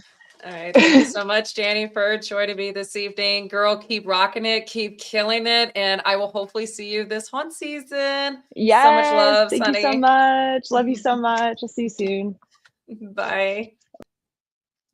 All right, y'all. So a little bit here, the streaming's not pulling up for me, but shout out to our sponsors, Woods of Terror. Check out woodsofterror.com. Woods of Terror is opening this September, returns, new big, I mean, so much is happening. I can't reveal everything, but yes, Woods of Terror is going to be bigger and badder this year. They're also on the Trans World Presents Legendary Tour coming this November. So tickets will be available soon for that. And tickets are on sale for right now for Woods of Terror for Halloween season.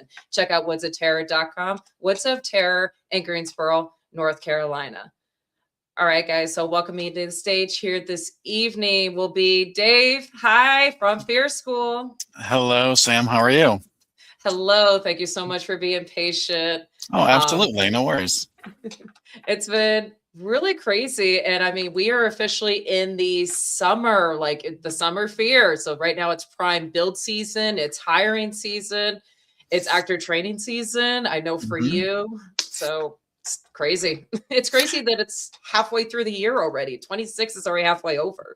I know. And it always seems like, especially right around now, is when, you know, it's funny that Dani Panek was your previous guest. I feel like right now the panic starts to almost set in because we see the calendar and we see people putting like how many days until, you know, the season. And it's like, oh my gosh, I have this to do and that to do and this many actors to hire. So I think right now is that a little bit of panic starts to set in when it's like we have so many things to do.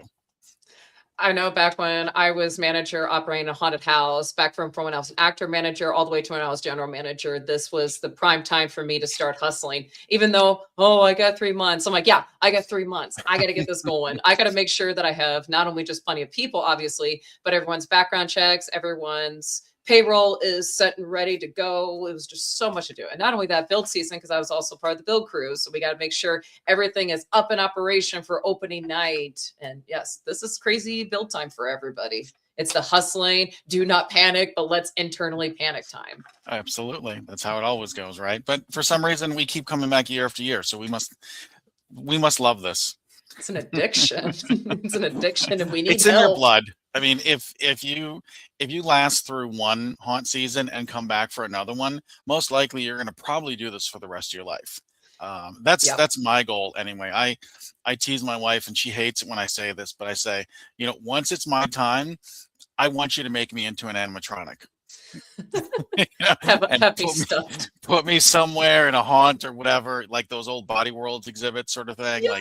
Like she's like, no, don't talk. I'm like, that would be like immortality right there, you know? So we joke about that with Scary Gary, that, you know, he was with the darkness for so long. Now he guest acts and travels, but that's always been the insider joke is like, oh yeah, when Scary Gary passes away, Larry's going to have him stuffed and put in the Monster Museum over at the Darkness. And then I think it was Toxic FX and a couple other companies that Gary has worked with that said, well, we want his head at least. So you think Larry would just have just his body, you know, headless, and we can like have the head tour?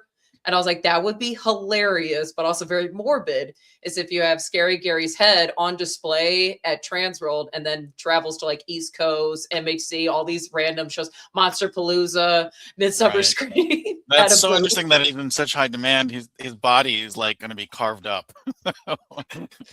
It was always an insider joke. And I'm like, sitting there at Transworld at the Marriott, I'm like, guys, you know what's going to happen though? It's probably going to wind up being a thing. We're sitting here joking about it. I know. And Gary's sitting right next to us, and he's like, "No, it's gonna happen." And I'm like, "Oh my god." Stranger things have. So yeah, you never know. As haunters, we have the sixth sense of humor, but that's the haunter life. But Dave, like, wow, East Coast was already 2 months ago, and it doesn't feel like it. It feels like it was just happened. Yeah, and it's so funny. I mean, I've been in the haunt industry for this is year 18 now, and I had never been to East Coast. I've been to Transworld years ago, and I spoke there a couple times, but I'd never been to East Coast. And it's thankfully for me, it's within driving distance. So I went there, and I think that's where I met you in character. I know Lincoln Mill was one of the haunts on the tour, and I've known the owners there, Brian and Jared, for a couple of years. They do a lot of off-season events, and so I've Yes, they gone to them a do. few times.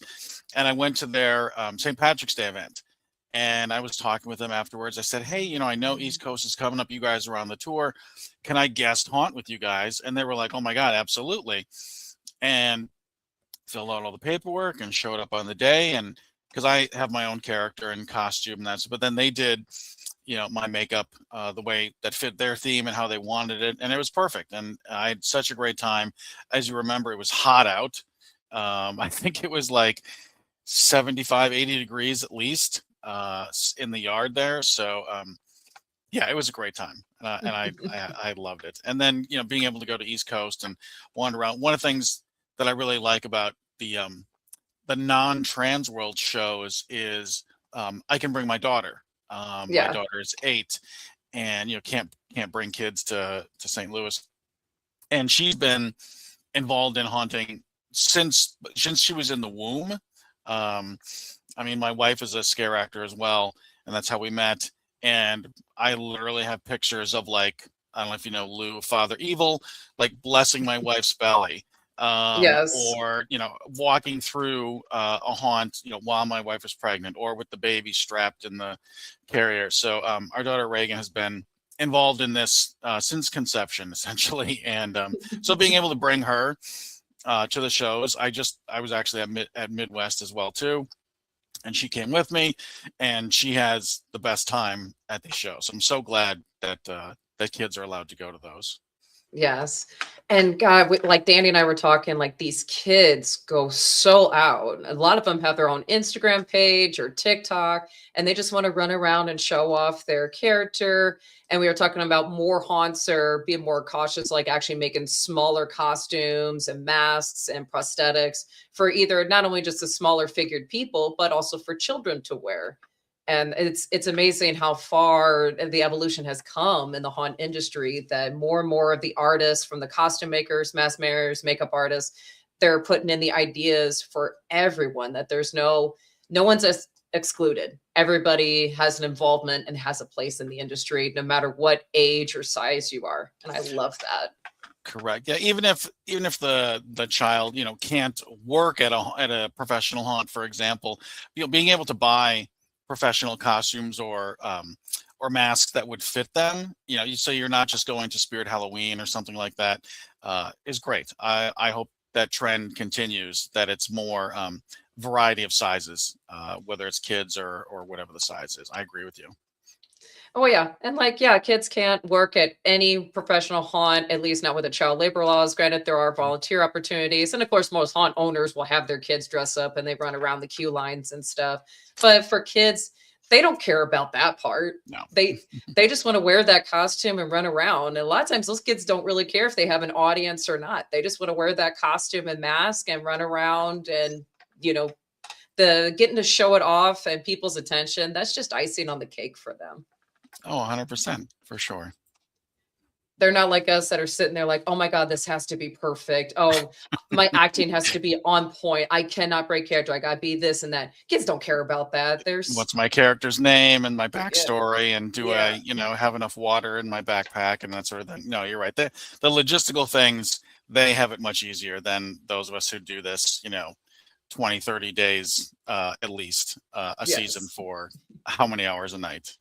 And then like me and you who do it off season as well, Yes, I that's one of the things I have definitely been branching out is going to, first of all, going to more off-season haunts, which I think is great. I love seeing the variety and just getting ideas and that sort of thing. But then also, getting the opportunity to be a guest scare actor. Oh my gosh, getting your scare fix in April You know, I mean, Yes, isn't it is great? oh my gosh, it's so great. So I'm definitely going to continue to pursue, haunts that are, with reasonable distance from me, to do that as well, because yeah, that scare fix when you're, yeah, at a different haunt. Plus, you get to meet so many more people. You get to see how they do things differently, whether it's how their costumes are set up, their makeup room, all those sort of things. I think it's great for any scare actor, especially if all you've worked at is like one haunt your entire career. I've worked at 6, so I have a wide variety of, I know, 100% indoor, 100% outdoor, a hybrid, dealing with the rain and the snow and the cold and the heat and all that. So I think that's another advantage of being, if you do get the chance to be a guest scare actor, just to see what life and the environment is like for your peers nearby you. Yeah. It's always different. You get cozy and you understand, that's not the right kind of word I'm looking for, but you get all cozy and comfortable when you're at your home haunt. And then when you travel outside of your home haunt, you get out of your comfort zone. And it's such a great experience because you go from out of your comfort zone from the beginning of the night, but now you're back in your comfort zone at a whole new location by the end of the night. Correct. Yeah, exactly. Like at Lincoln Mill, I was just outside as a roamer, kind of queue line sort of thing the entire time. That's where I wanted to be. That's what I honestly love, as a scare actor, is being, roaming the queue and that sort of thing, as opposed to being like in a single room for the entire night.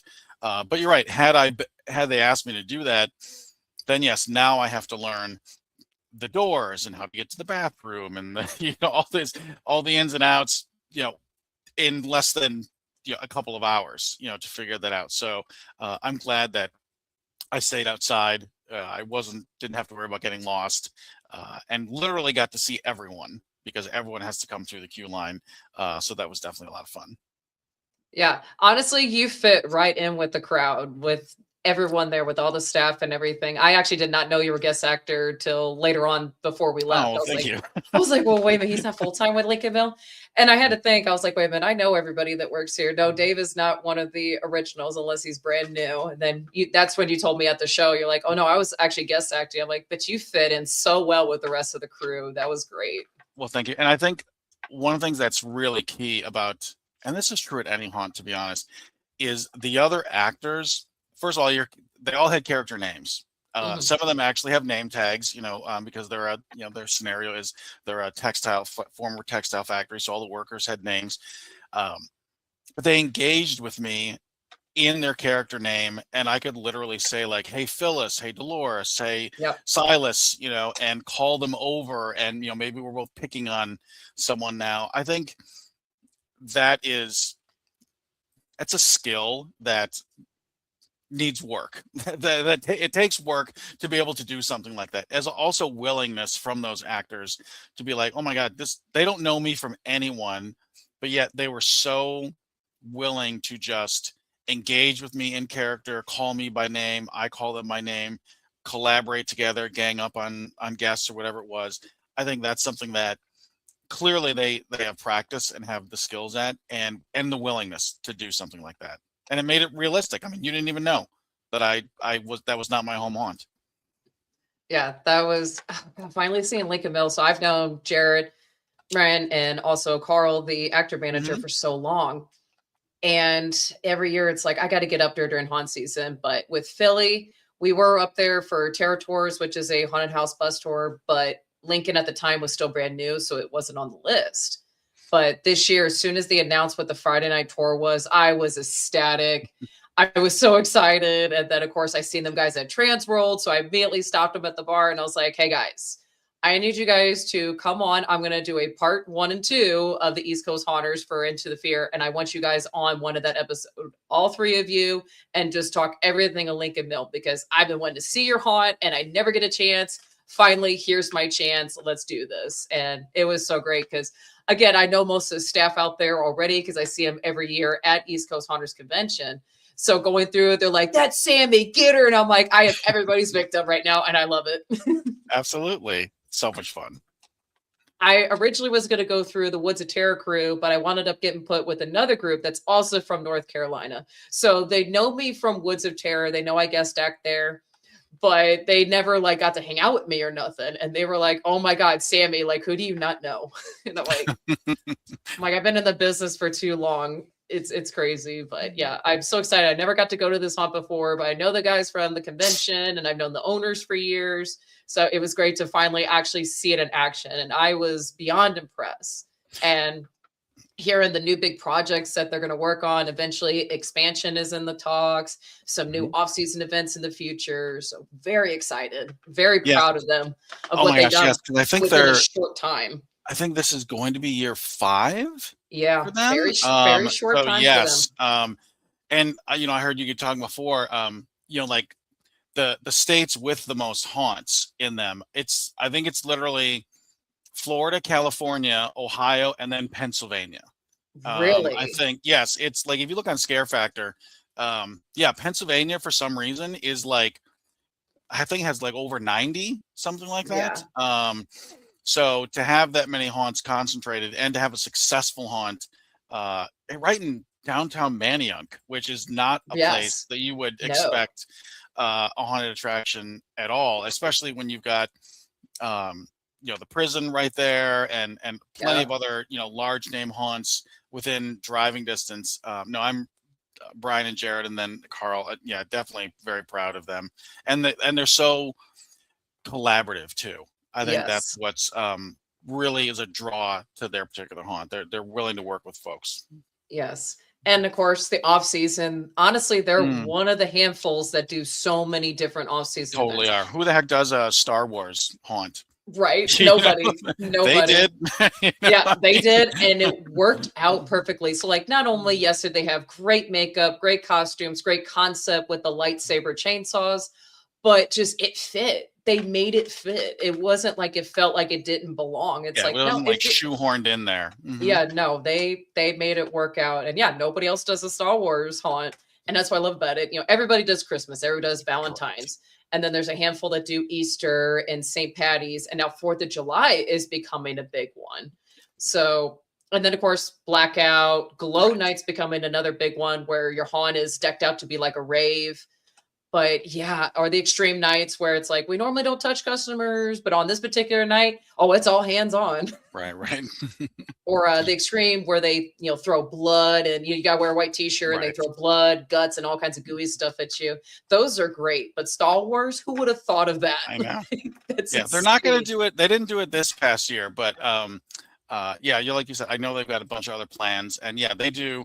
They're one of the few that do in the area, even though with all the haunts in PA in the local area, they are one of the very few who actually does off-season haunts. Yeah. Most of the large haunts don't do that, so that's great for them. Yeah, it's a lot to do an off-season event, a lot of planning, because it's like, okay, we don't want to leave the haunt the same and we just throw actors in different costumes. No, we want to actually immerse it and actually do some decoration and change up the haunt a little bit. But also, that comes money, expenses, times, and it's really hard because you only have a month, and sometimes it's less than that depending on how the dates fall. So right after Halloween, Yep. Christmas is right there.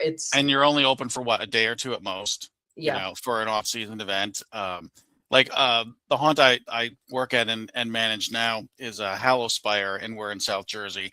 Last year was our first season. This year will be year 2, but we're 100% outdoors.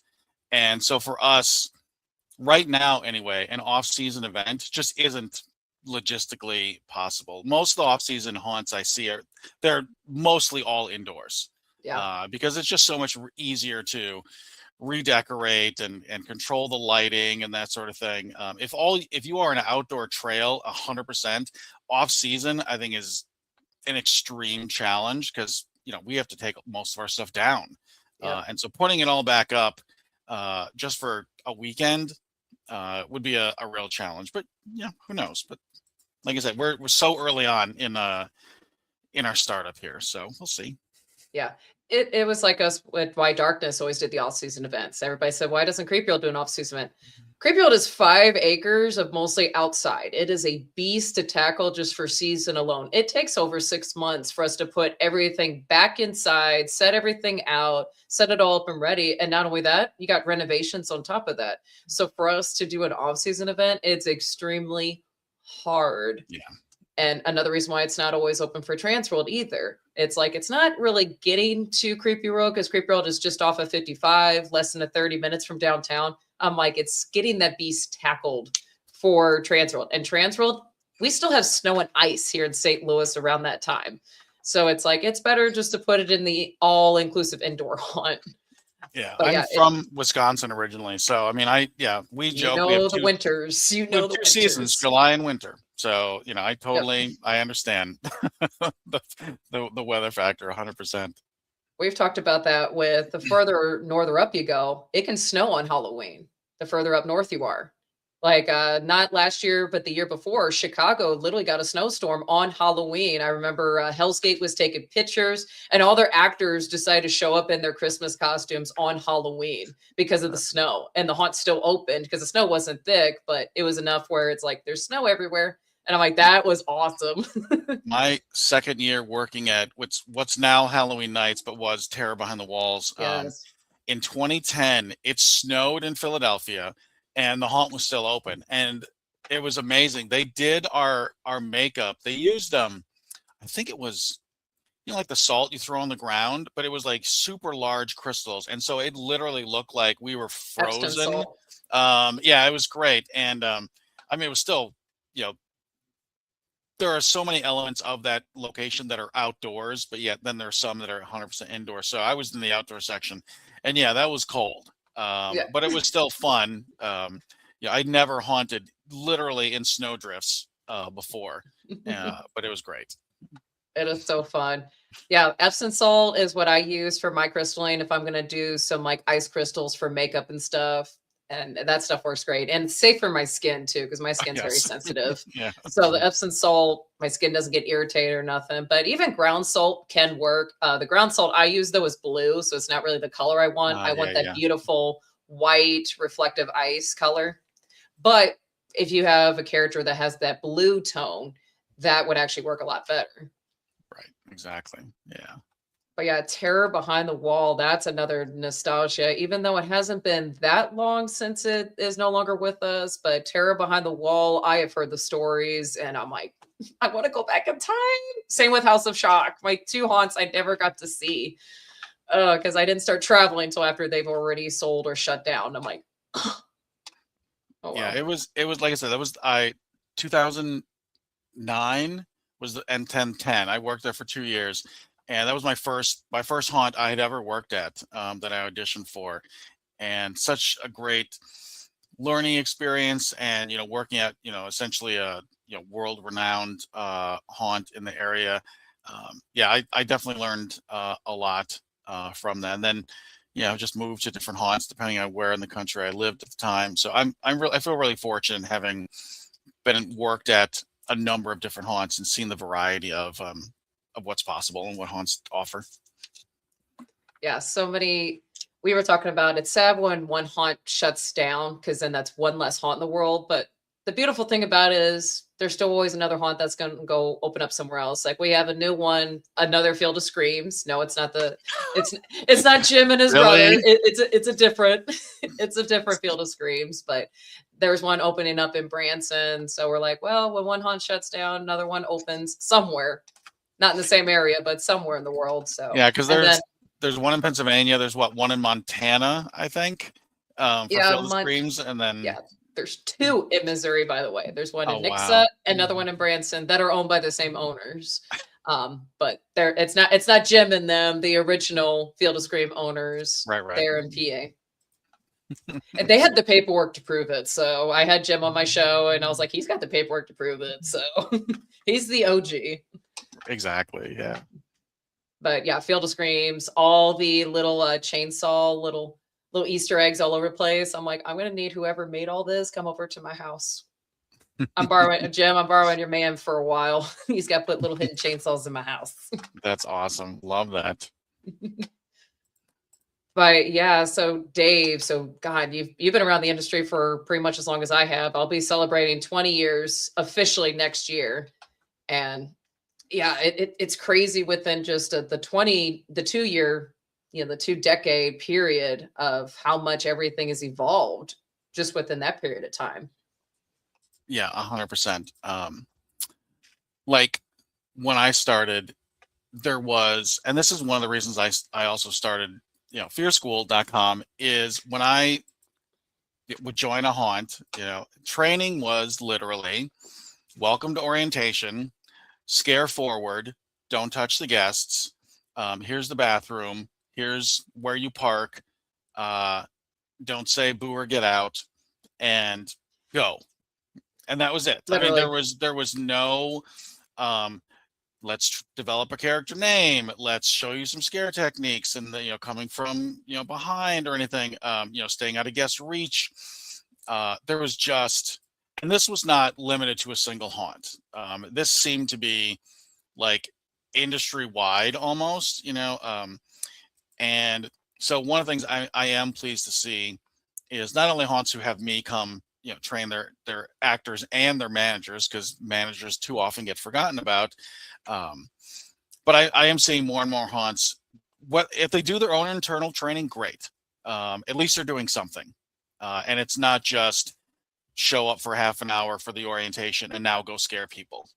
So I'm glad that, I think that's one of the trends I'm definitely, in addition to better costumes and masks and makeup. And I just bought myself at East Coast some dental distortions teeth. I've never worn fake teeth before, but I wanted something different. So yes, all of those improvements are great. But like I said, one of the things because I do, try and travel around and train actors and managers at other haunts, is that more and more haunts are telling me they are doing some sort of formal training. And some of them do more than one day. They will do it a couple of times during the off season. Great. Love that you're breaking it up.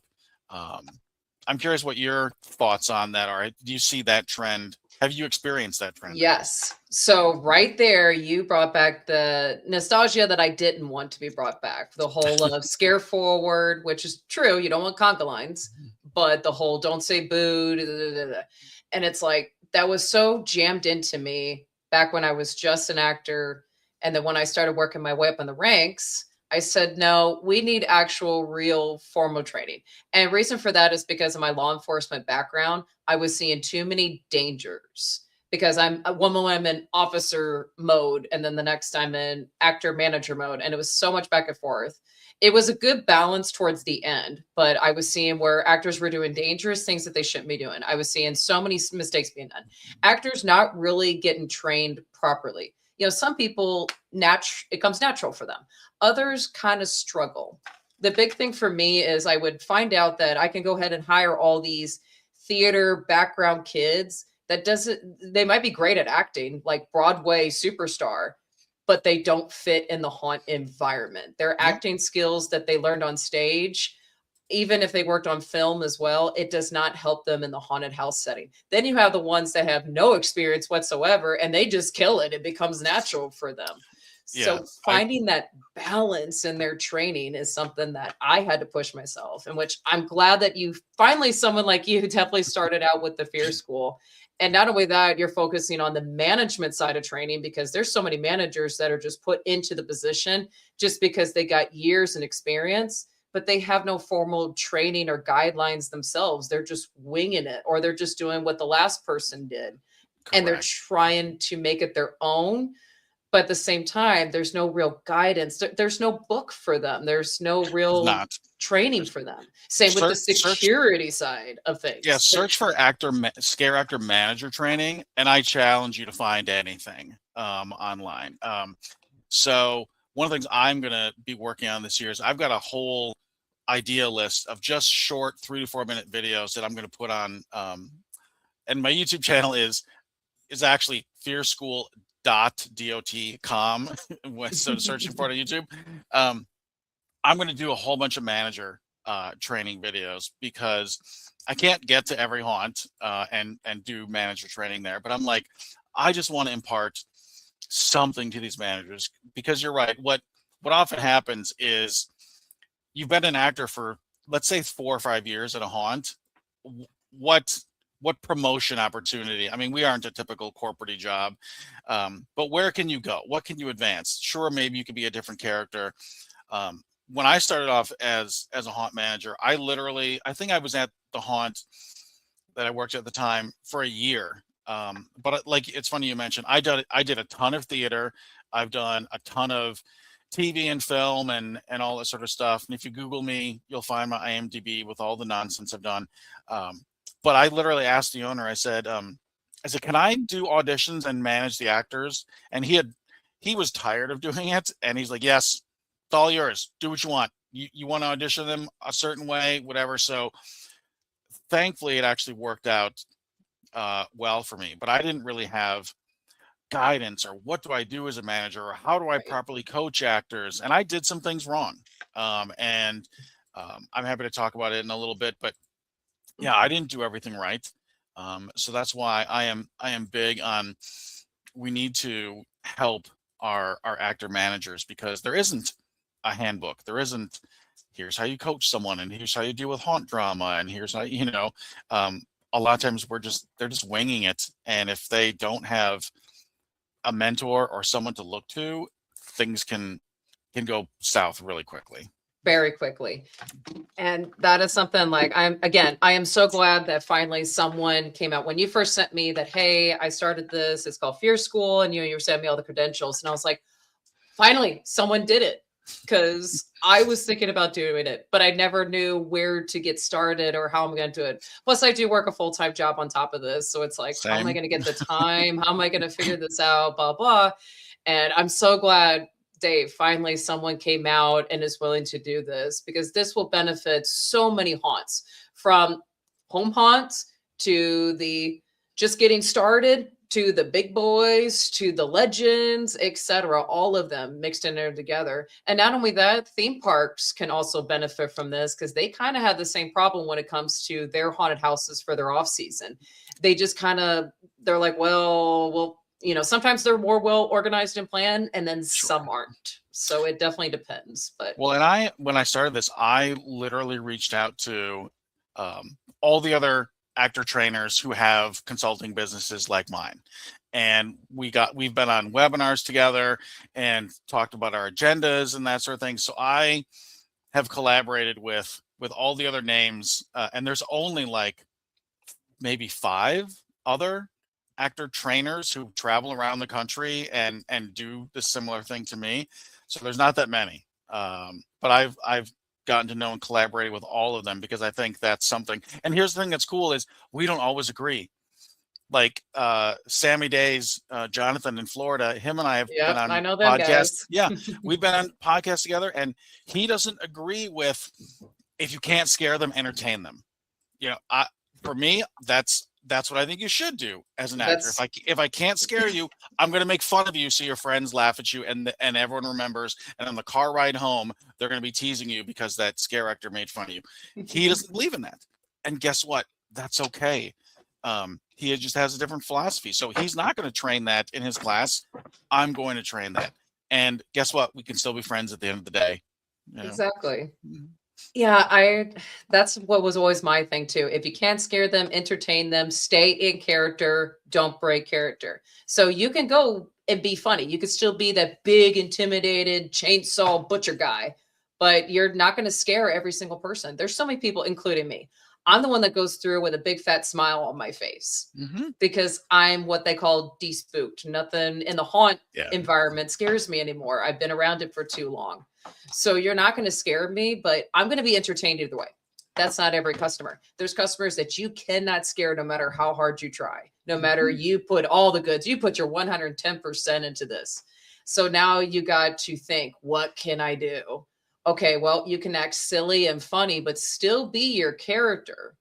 And then all of a sudden their eyes get big and wide. They're all happy, because it's all about making their money's work. You want those customers happy. You want them coming back. So rather you scare them or entertain them in whatever way possible. Even you don't have to be funny. You don't have to be a comedian. You can literally just do something cool. Chainsaw running, for example. Swing that chainsaw around. Do some cool trick. juggle it. I don't know, do something fun Do with the it. Leatherface dance, you know, something. Yep. You know what I mean? I That's agree with you. entertainment. One thing I heard from someone a long time ago, and I really and I impart this in training. If you're going to like, and I'll call it make fun of someone or entertain, don't make fun of someone if it's something they cannot change in 5 minutes.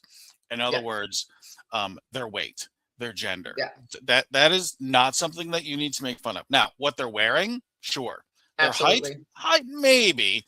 Like I'll call people stretch, you know, or that sort of Yeah. thing sometimes. Or like if they're, you know, small, I might be like, oh, you're fun size, you know, that sort of, you know, Yeah. sort of thing. But that's something I learned a long time ago is don't make fun of someone if it's something they can't change within like 2 to 3 minutes. That now you're just being mean. Yeah. And so I agree. Yeah, they're, you know, I will say like crime of fashion. That's what you're here for, Mhm. you know, with their clothing, or they'll Oh, be yeah. wearing, some guys will both be wearing flannels, and I'll be like, oh, looks like you two collaborated and dressed each other today, you know, that sort of thing. And yeah, then all their friends laugh, and you know, then they'll remember that on the car ride home and hopefully give a good review. You know, so Like, I have one actor, he had long black hair. And we had a group of ladies come by, and they were all obviously wearing these atrocious weaves, like Party City looking wigs. It was terrible. He goes, messes his all up, puts it in front. You know, he comes walking up and he flips it up. They start screaming, and he goes, "Girl, what is that nappy thing on top of your head?" I'm a, and it was just, and he's that's normally awesome. completely a scare actor. Like he's strictly all about the scary, but this one, he just, he played that he was horrified and offended. He goes, "My eyes right now." That is so And, funny. and they are both screaming, but also laughing because obviously he's terrifying looking and he's supposed to scare them, but they're like, he just insulted about my weave. And he goes, "You so jealous of mine. You can't have this. This is real." Ugh. Yeah, I will say, you know, something like we're gonna scare your hair straight, you know, Yeah. sort of thing. So very something similar. Although I remember, you know, you mentioned the weave. Year two at Terror Behind the Walls, I scared a guest, and I saw this black shape fly off her head, and I was like, "What the heck is that?" And I run over, and it's her wig. Didn't even, and she kept going. She didn't even know it flew off. And so I grab it and I run up behind her, and I'm like, you know, in character, I'm like, "I think you lost something." And she takes it and, you know, takes off or whatever. Didn't even say thank you, I don't think, you know. But yes, those sort of memories, like, and that was, oh my gosh, 16 years ago, something like that. And I still remember that. I can still picture the scene, you know. So yeah, those core memories will be with us forever.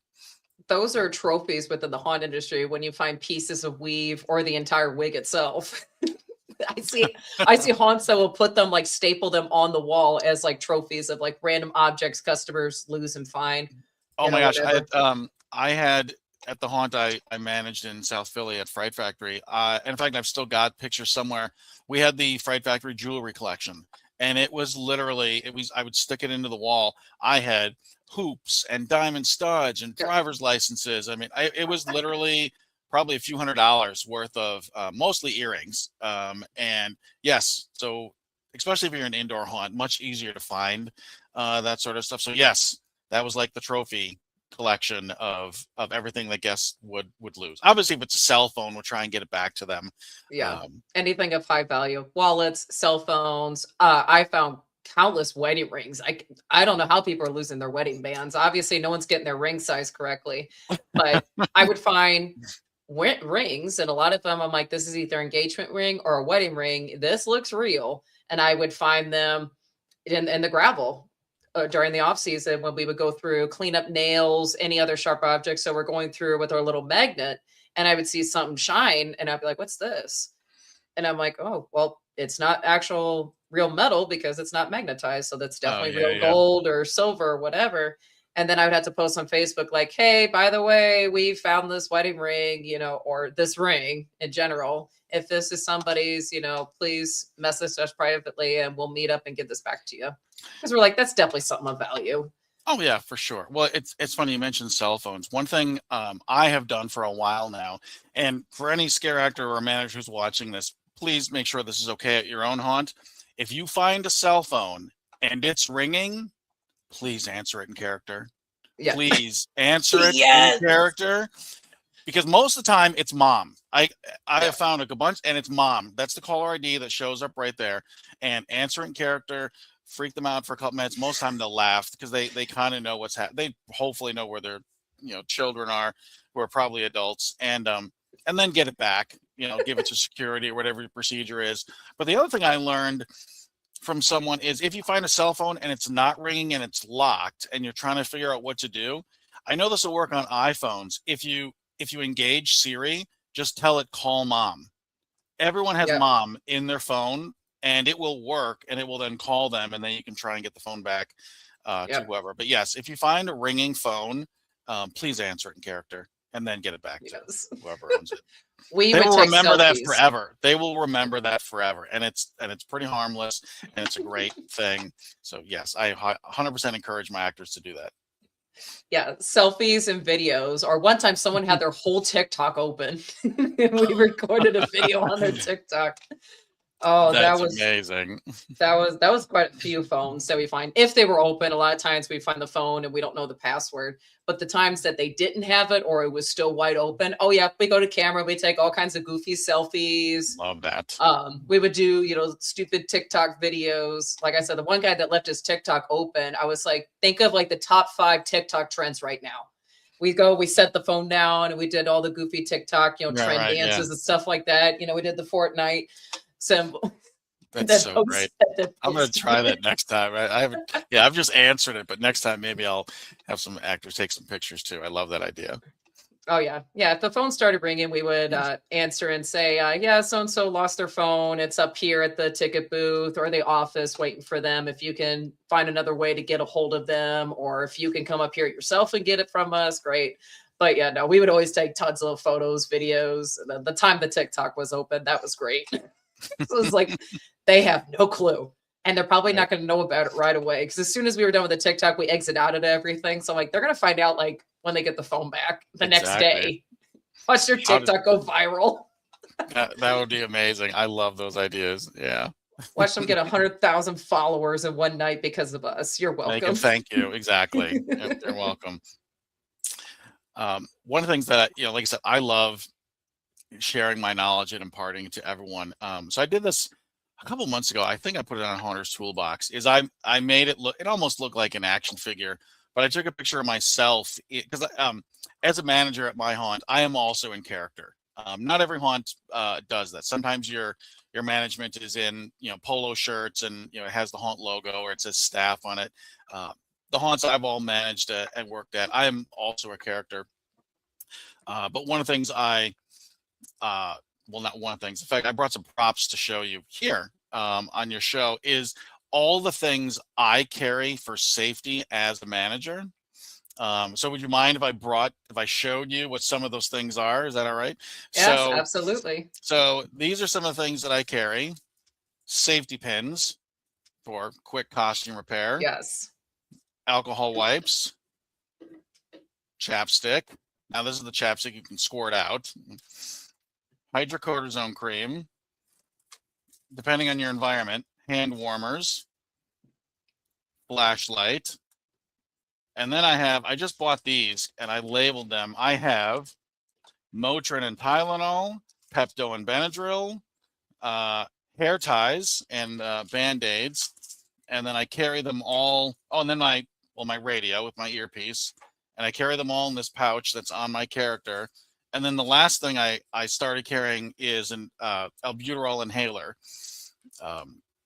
Last year, I was roaming around checking out my actors, and all of a sudden I hear on the radio, we have an actor having an asthma attack, can't find her inhaler.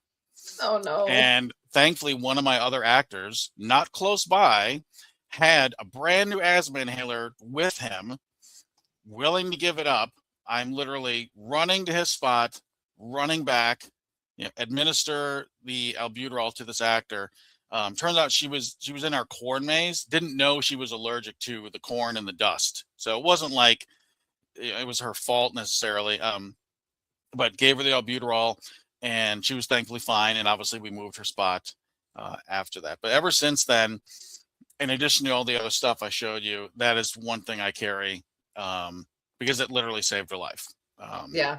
Things could have gone much worse after that. And then I carry extra bottles of water that I hand to my actors as I'm going around checking on, because I carry a Camelback. I'm not sure if you're familiar with what they are. So I did too.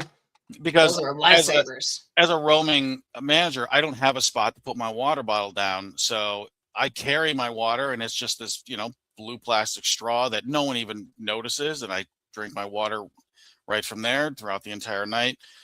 So there's, if you've ever wondered what managers carry like on them, at least this is what I carry every single night. And I use it all the time, helping take care of the actors. Yep. I carried zip ties are my main thing.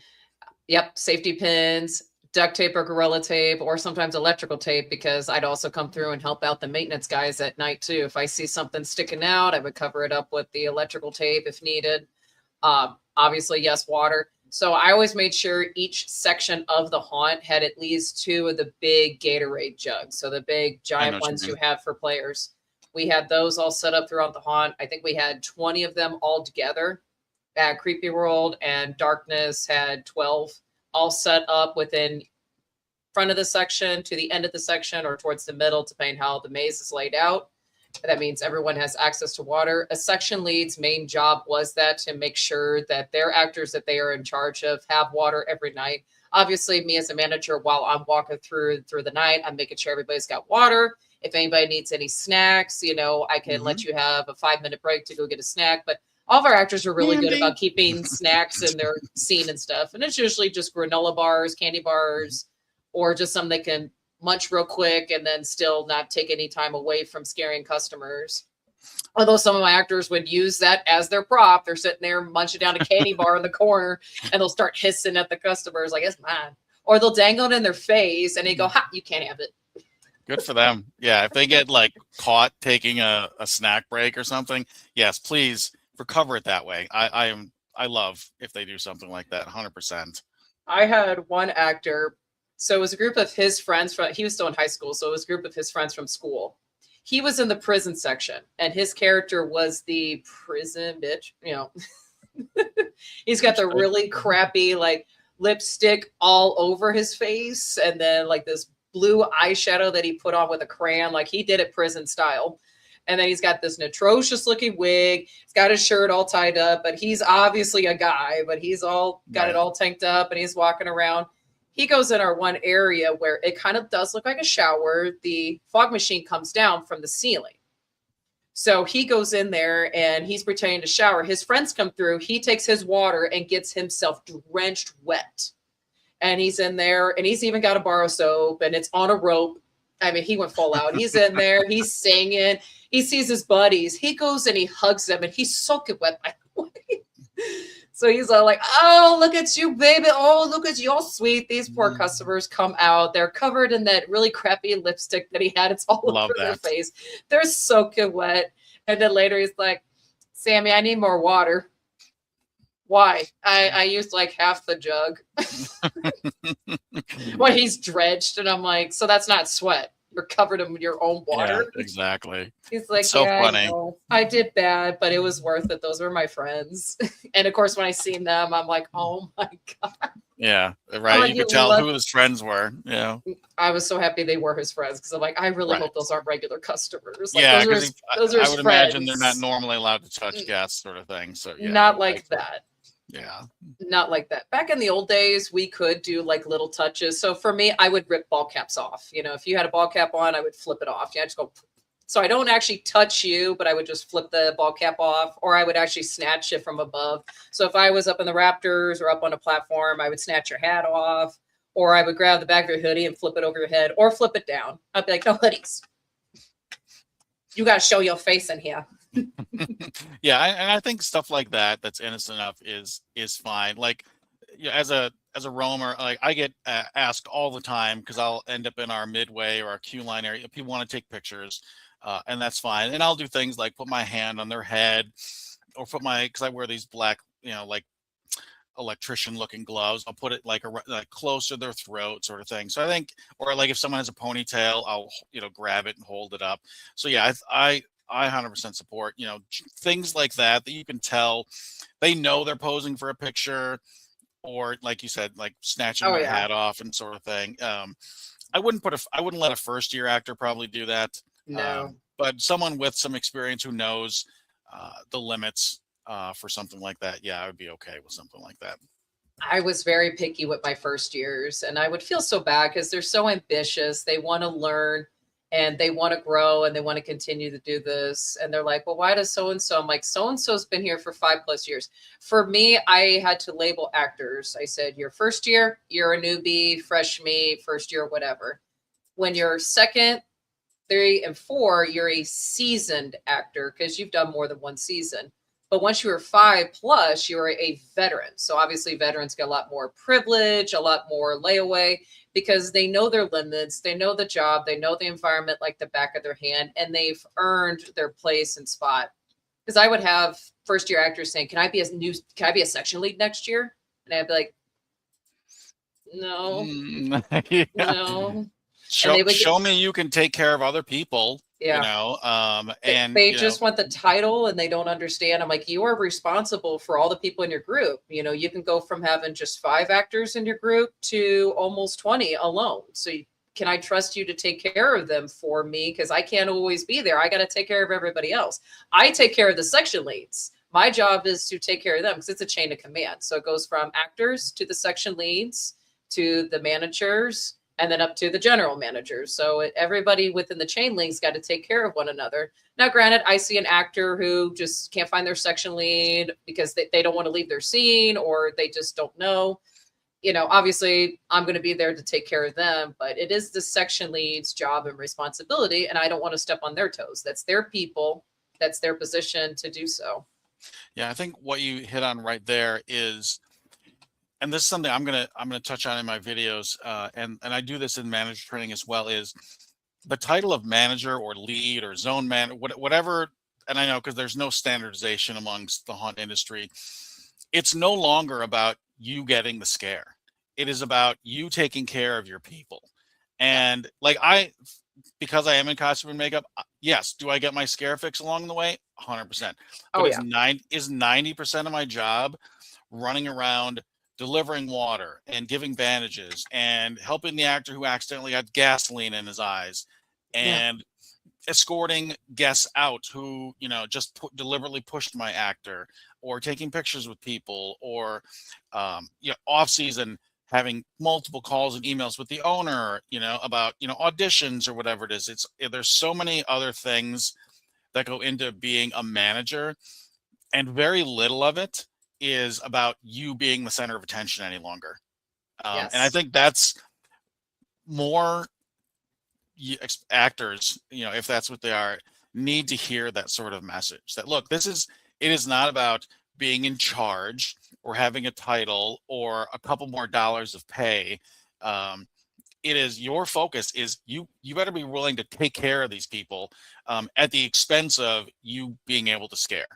Because that's really what it comes down to, and so much more of your time being given up in the off season too, because you should be having calls with your leadership on, hey, what are we doing next season, and let's get set up for auditions. And I don't think, because actors don't get to see what managers do unless I'm right there helping you in that 5 minutes. That's why I when I met Tyler and Nora from Scare Factor, I gave them this idea. I said, if you come visit our haunt, I want you to follow me around for the night, because I have not seen a video of this is what it's like being a manager at a haunt throughout the entire night and all the nonsense that we have to deal with. And I think that would be, not at least I hope it would be interesting, but eye-opening for everyone to be like, wow, that's what it's like. I remember literally on my radio, I hear actor unresponsive. That's like the most horrible thing, you can hear. Oh, I'm in panic mode. I'm swinging. Yeah. I'm fighting somebody. Yeah. It was literally like, and the actor turned out to be fine. It was a syncope episode, but still, you hear that and you're like, stop what you're doing. You get to where you need to be. go into mama bear mode is what I call that. Cause all my actors were like, you know, they would call me hot mom. Of course, I'm like, please don't call me that. At that time, I was not old enough. I'm like, I was in my mid 20s by the time I became general manager. So I was like, no, I'm in my 20s. I'm only I'm old enough to be your guys' older sibling by not much. Actually, there's a few of you that are older than me. Do not call me your mother. But I was the person that they relied and depended on. And it was great when I finally did promote someone to section lead. And they're like, I didn't realize how many meetings there were. Because when I was interviewing them and giving them the scoop of what it is to be a section lead, they had no idea because their section lead before them never told them about all the meetings that you had to attend to and all the training and this and that. I'm like, yeah, because now you have a responsibility. And the paperwork and going through audition forms, whatever system you use to keep track of the actors, and making sure emergency contact information is there. And like now I'm calling actors from last year who haven't responded, like, are you coming back this year?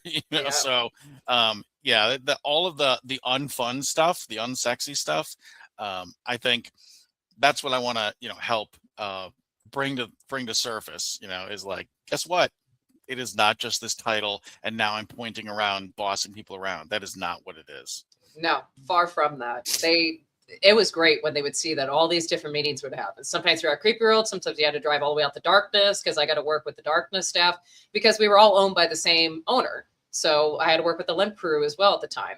So I'm like, you have all these different managers from all different rankings, all different years, from 3 different locations. So you had all the mix of that. And they didn't realize, like, yeah, you are responsible to make sure all your people sign in. Yes, they need to sign in, but you have to make sure they sign in. You have to remind them. You have to make sure they have the correct costume.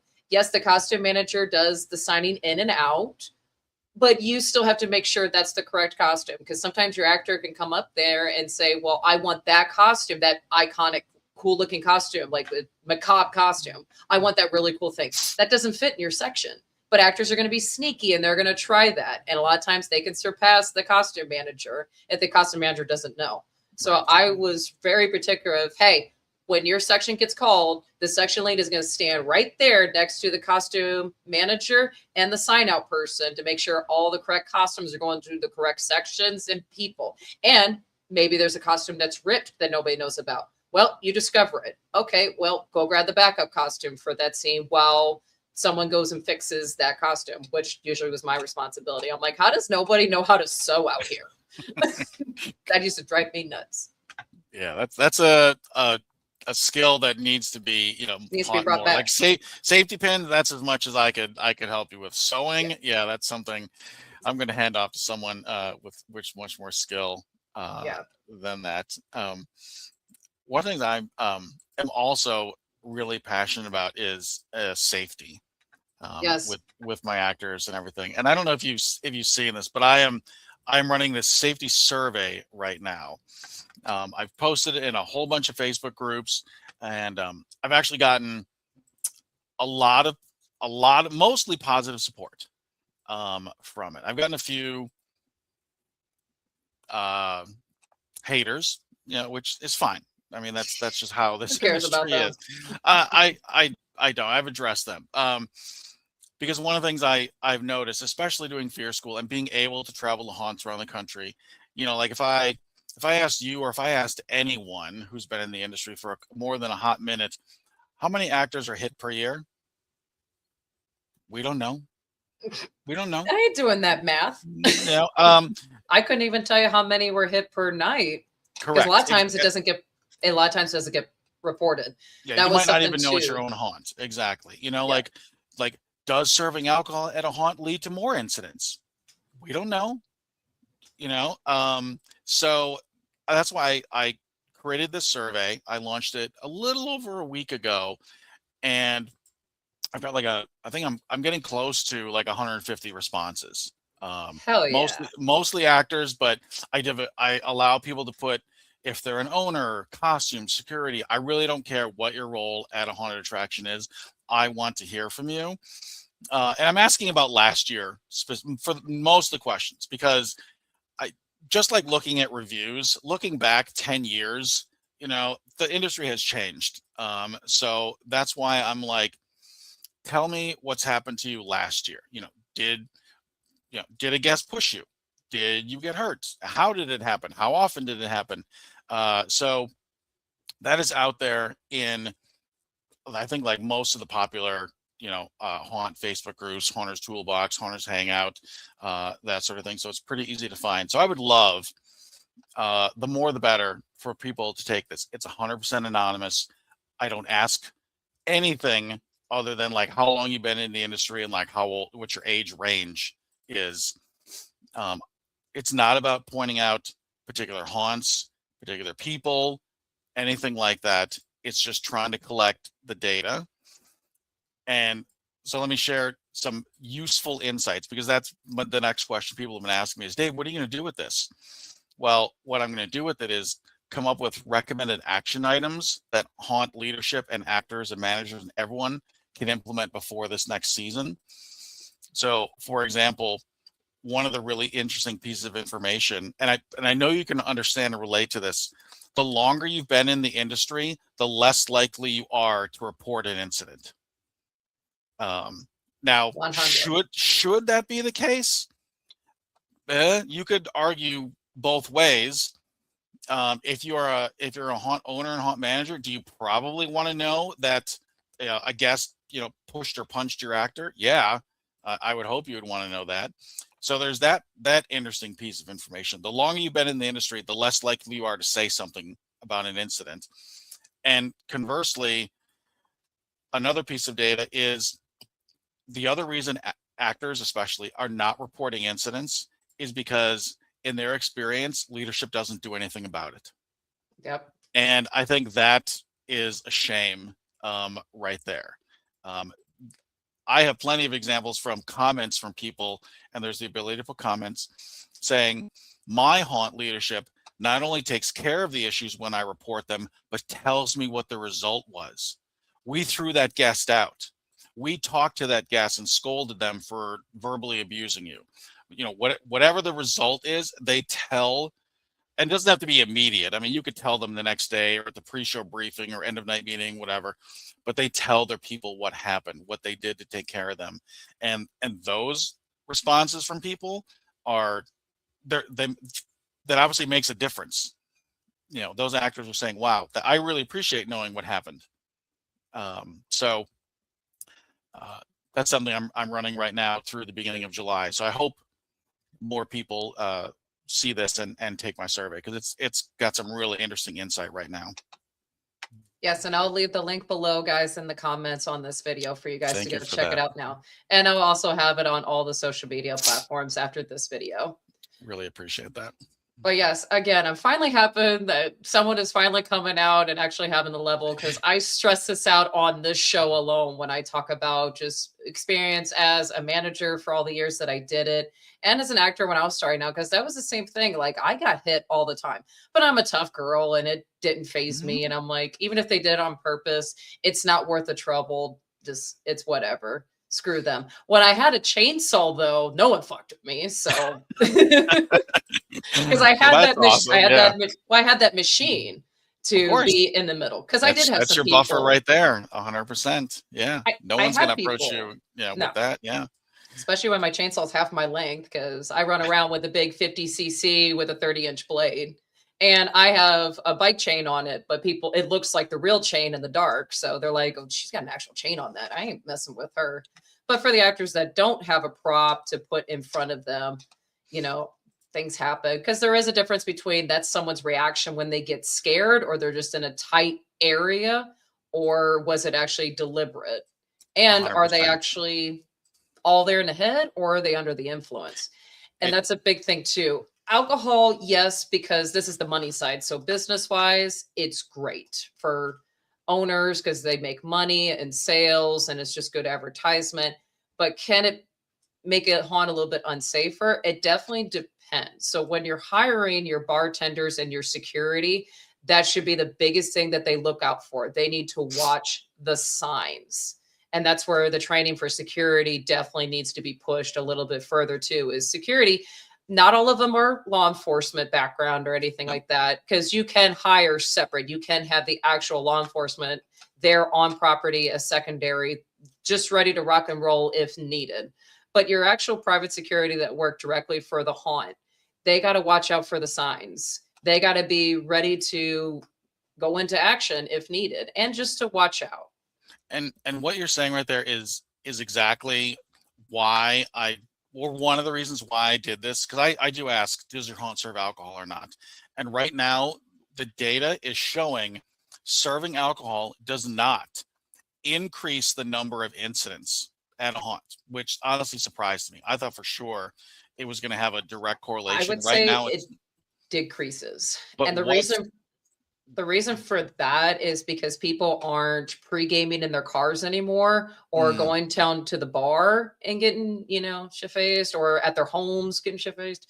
Well, now they're drinking at the haunt, and the haunt is watching how much they could serve, because they can put a limit.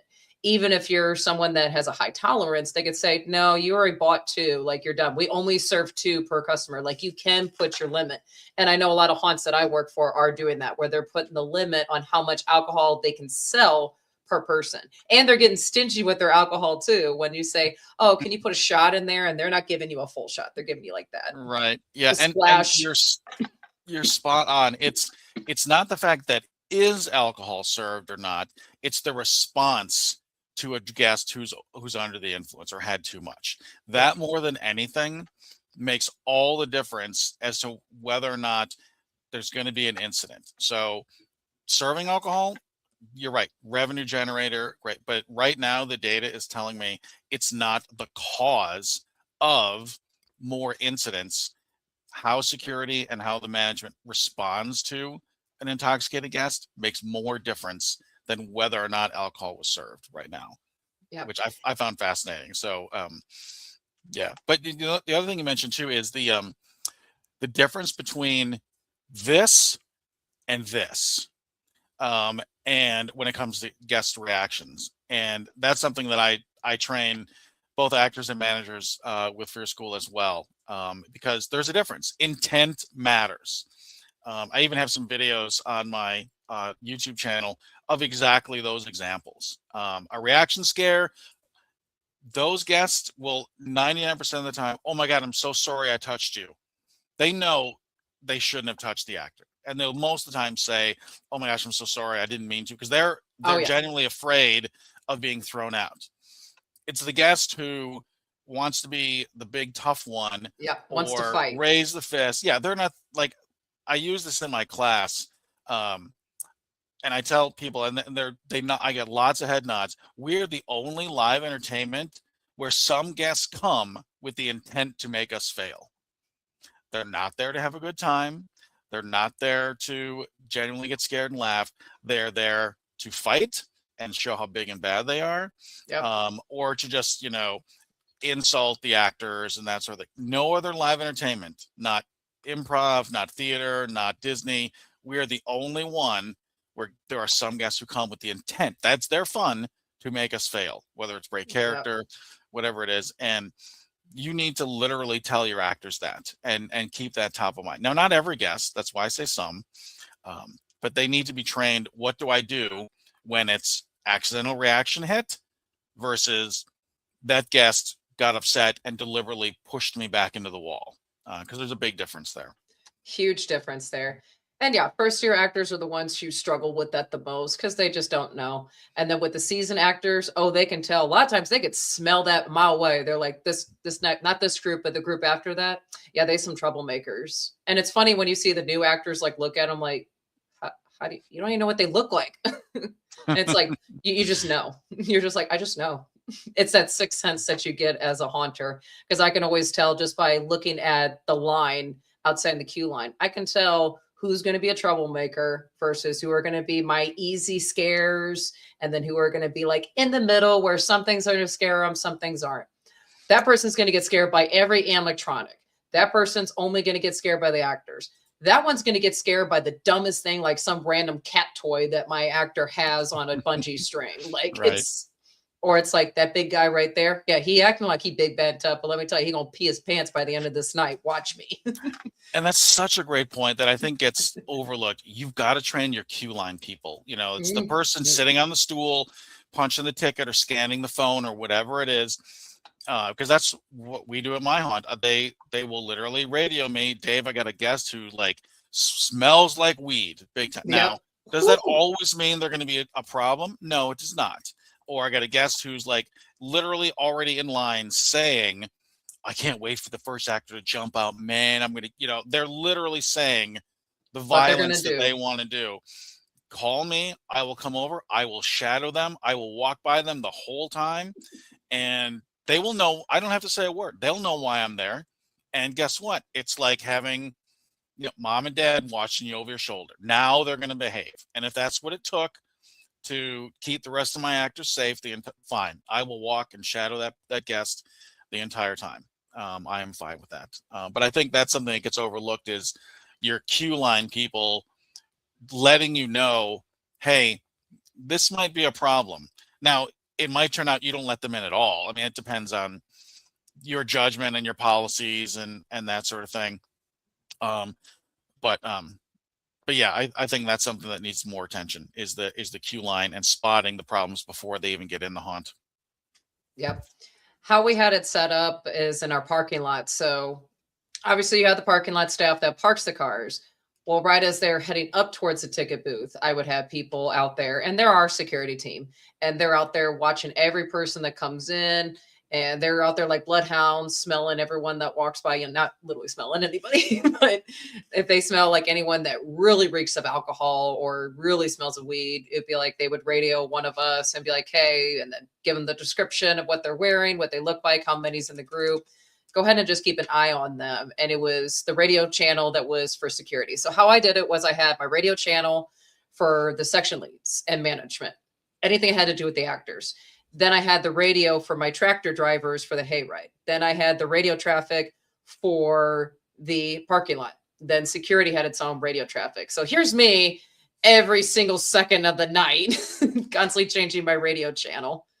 But that's just how we had it. So then no one's walking over each other, especially if there's an emergency. That emergency is on one channel and not on everybody's unless they need it. Then they would call on every channel for assistance. But yeah, and that's the thing is like if that's what your radio procedure worked for your haunt, great, keep doing that. It definitely doesn't work for everybody, but no, it's like what worked for us.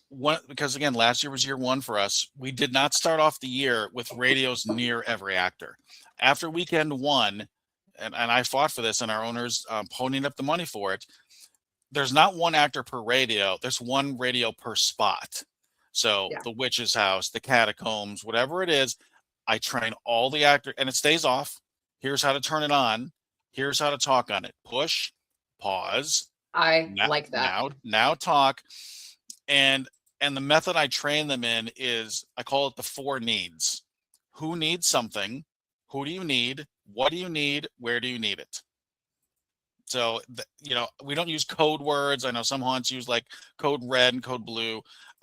We've done away with that. But again, if that works at your haunt and everyone understands what it means, great. Doesn't work for us. But it's literally, Dave, this is Anthony in the catacombs. Over. Go for Dave. I just had a guest hit me. He's 6'5", wearing a red shirt and bald. Copy that. Stay in your spot. Keep the radio on. I'm on my way. Done. That radio in a couple of seconds, I now have as a manager everything I need, where that guest is or where they're leaving, what happened, and who reported the issue. Too often I hear, especially when I visit other haunts, the radio procedures are just there aren't any really. It's literally, hey, anyone know where Bill is? That's the sort of thing I hear, and I'm like, I don't know how you people effectively communicate, especially if there's an emergency. But so that's something I train. I call it, like I said, the 4 needs. Who needs it? Who do you need? What do you need? Where do you need it? And that really helps the actors like stay in the mindset of giving the information and then go back to scaring. Yes. No, I definitely like that, having a radio system in each area. Though I think at Creepy World it would have got definitely abused for who we had out there at the time. But I definitely like the idea for other haunts. I could see it definitely benefit them. Yeah, and I think that's the key is, look, what works for me might not work for you. That doesn't mean it doesn't work, period. It just means you've got to adapt it for your haunt, or, you know, because yeah, we were using like a group me text chat, and I'm wearing gloves. I have to take my gloves off if I wanted to, and that wasn't going to work, you know. So it's like, no, we're all going to give everyone radios, teach them how to use them, and yes, that means we had to spend some money. But I'm telling you what, we kept our actors safe the entire last season. Yeah, we had incidents, but we were able to deal with them because I heard immediately what the problem was and where it was, and we could deal with it. I mean, thankfully I didn't have to throw out too many people, but yeah, I definitely threw guests out for putting their hands on my actors, and I told those actors afterwards, yeah, I threw them out. That's not tolerable. No.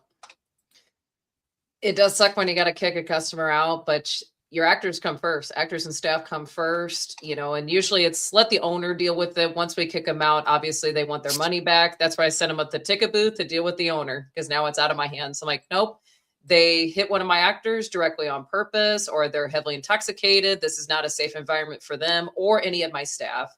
Because a lot of times they be just drunk where they're stumbling and they're falling, they're hurting themselves. And that's dangerous for them, and it's dangerous for everyone around them. So a lot of times I have to kick those out. Those were the most common ones that I dealt with, especially during Halloween season, especially on a Friday or Saturday night. And if Halloween fell on a weekend night, it will this year. I know. Saturday. I'm excited because I'll be down in NOLA at the vampire ball, so I don't have to deal with. Well, I'll be dealing with drunks, but I don't have to be nobody's boss. For sure. And you know, it's always, there is no single right answer when you're dealing with guest issues. You know, you can't blanketly say, well, we're always going to kick a guest out if this happens, you know, because that, as soon as you do that, there'll be some sort of exception, you know. And I'll give you a concrete example. I hear on the radio, a guest threw a drink in my actor's face. Now, one thing was wrong. We shouldn't have let the guest through the line with a drink in his hand. So that was a lesson learned for us. And I talked to the queue person afterwards. But immediately I hear that, well, that guest is gone. I'm going to throw that person out. They threw a drink in my actor's face. I'm going to throw them out. Found them. They still had a drink in their hand, and pulled them off to the side, talked to them. It was an accident. They were in this black catacombs, couldn't see a thing. And they got startled, and the drink had no lid, and they just went like this, and hits the actor in the face. It was apple juice. So throw the drink away. Guest was very apologetic. Oh my gosh, I'm so sorry. Is the actor okay? Yes, they're fine. Sent him on his way. So I think that's something that, again, we really need to focus on as managers and leaders, is there is no one size fits all. That was my judgment. Could I have thrown him out? I guess. But that wouldn't have been the right thing to do. You know, I genuinely could tell it was an accident. The other thing I did is I sent our EMT to check on the actor, because I didn't know what was in that drink. And I want to make sure that actor's okay. And she ended up being fine. But I think that was the secondary action that I think always needed to happen for a situation like that. Yeah, it definitely always depends on the circumstances. Like if I have someone that's truly stumbling and falling down for their safety and the safety of my staff, yes, I would pretty much escort them out and say, listen, we'll comp your ticket and you can come back another day. But usually we're like, hey, come on, you got to go. And usually they're just so out of it. They have no idea where they are.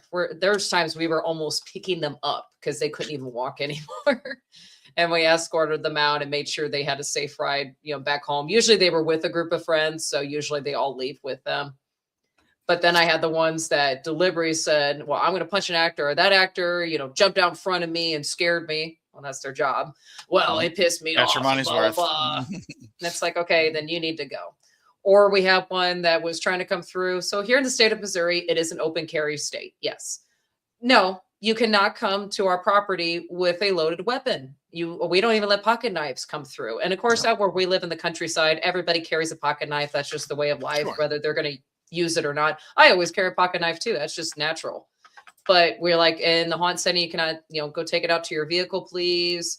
And they would throw in an absolute fit over it. And then we're like, okay, then you're not coming in until you take it out to your car. Yeah. Yes, we can deny you entry. We don't care if you paid for a ticket. That's our rules. It's for the safety of our staff and the rest of our guests here tonight. 100%. Marijuana was a big issue when it came to it being legalized. Because yes, it's legal, but you still can't smoke it on private property. And this is private property. We don't want it here. So you can't bring it on property. You keep it in your car. But, everybody wants to light up the joint right there in the queue line or in the midway. And it's like, no. And it's pretty much no smoking on property period, because there is gasoline all over the place, because there's chainsaws and just other equipment. We have airmen located all over the place. So like, this is a hazard. We can't have you smoking on property. That was another big thing I kicked a lot of people off property for, where they were continuously smoking after we told them not to. And then it just became an issue. We're like, then you need to go. So every circumstance has its place in time. Because there are some people where it's a natural reaction to just hit, or they take off running and an actor winds up getting ran over. That's happened a few times. And it depends. Was it an accident or was it deliberately done on purpose? Right. Well, you're talking about weapons. It's not only guests who sometimes, have weapons. Staff do it too. So we search our staff every time they come. All backpacks, purses, everything got searched. That's great. You guys do that. So I assume you also have that in your policy that they sign. Yeah. And they got wanded too. So if you think, oh, well, I don't have it in my bag, I have it, hidden in my pants somewhere. All of our security staff would wand all of our actors too, to make sure you didn't have anything that you shouldn't have on you. What you have out in your car is, your personal. That's a little different. Yeah. Your personal property. It just cannot be on the haunt property itself. What's out in the parking lot is the parking lot. But again, you better not be doing anything out in the parking lot either, because that's still the haunt's property. But I trained a haunt last year. And so we're in the class and we're outside and we're, doing things. And I'm getting to my section talking about props and how to use props safely. And this actor who was part of the class was like, well, I've got this prop knife. I'm like, oh, okay, great. So he hands it to me. This is a real frickin' knife. This is not a plastic. This is not rubber. This is an actual, and this is like, this, and it took me a second. I'm like, what the hell? And, talk with the owners, cause this was just another actor, and I don't run this haunt, I'm just there, to help train them. And, took it away from took it away from the actor, counseled him and everything. And then, I heard through the owners, because I kept in touch with them, the opening weekend, he brought a blank firing pistol.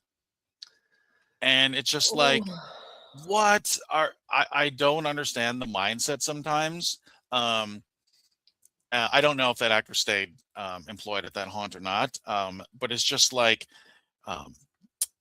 sometimes that's interesting. You guys, go to that extent where you literally wand and search everyone. I don't think, in my experience, that's not very common at most haunts that they do that extensive. But clearly we need to tell our actors, you are not bringing your favorite knife or pistol or whatever it is from home. The only props you're going to use are ones we give you. I've had actors with real axes, and I'm like, no. It can't be real. It can be hard plastic or the foam. It could look real. Obviously, you could buy all those realistic foams from multiple different companies that have the foam or the harder plastic material. But I'm like, nope, you can't bring a real axe, not a real hatchet. I don't care if it's dull. It's still a blunt object that either you can hurt someone, you can hurt yourself. No. And they hated me for that, because like I said, I was strict where I needed to be, and they hated it because the manager before me allowed so much to just let happen. And that's why we had all the problems that we did. And I said, I don't want that headache. And because I had the law enforcement background and mindset, I was like, no, because I know how south this could go so quickly. Oh, yeah. They hated when I did chainsaw training. They're like, we don't need to be trained to handle chainsaw. Yeah, you do, because last year a customer's almost got scalped because her hair got sucked into the chainsaw. Yeah, you were swinging it around, whatever it was. Yeah, I completely agree. That's Oh, but guess what? We wouldn't trade this for anything, you know. No. As much as we sigh and we talk about things going wrong, you know, like I said, I'm not It going to would quit be doing this. boring if those things never happened. Those lesson learns is what makes you better. Everything from just an actor to management. You know, you hate when the bad things happen, but it is a lesson learned and it's part of our growth and our training of how do we handle the situation. And you always debrief. I'm very big on debriefing. What could have gone better or how well did we handle this on a scale of 1 to 10? And if this happens again, now we know what to do. And sure enough, if it did happen again, we were right on it even quicker than we were the first time because we knew what to do. And now we can pass on that knowledge to the next people that are taking over. Yeah, you mentioned lessons learned, and I mentioned this earlier when we started talking. When I was a brand new manager, getting the haunt ready to open, or actors are arriving. Some of them I have them like sweeping, cleaning up, and an actor comes to me and says, "Dave," and I'll use a fake name. Let's say his name's Brian. Dave, Brian's drinking. He's drinking beer. Well, how do you know? Here's the beer can right here. Still cold. There's still a little bit of beer left in it. And I'm like, oh man, this is not, I don't need this, you know. So I confront Brian privately at first. And I'm like, you know, is this yours? Oh no, this wasn't mine, man. You know, I'm like, well, your colleague, you're the only two working cleaning up, says it's yours, that he got it out of the trash bag that you were using. It's right here. Okay, yeah, it was mine. You know, I'm really sorry. And I'm like, look, you signed a piece of paper that said you're not going to show up under the influence and everything. And I'm like, look, you're fired. You know, I mean, in this case, there was no warning. It was like, look, you're done. Yeah. He wouldn't go quietly. He kept following me around. Dave, please, you know, don't fire me. I'm really sorry. It'll never happen again. I'm like, no, you know, this is the decision I've made. You're done.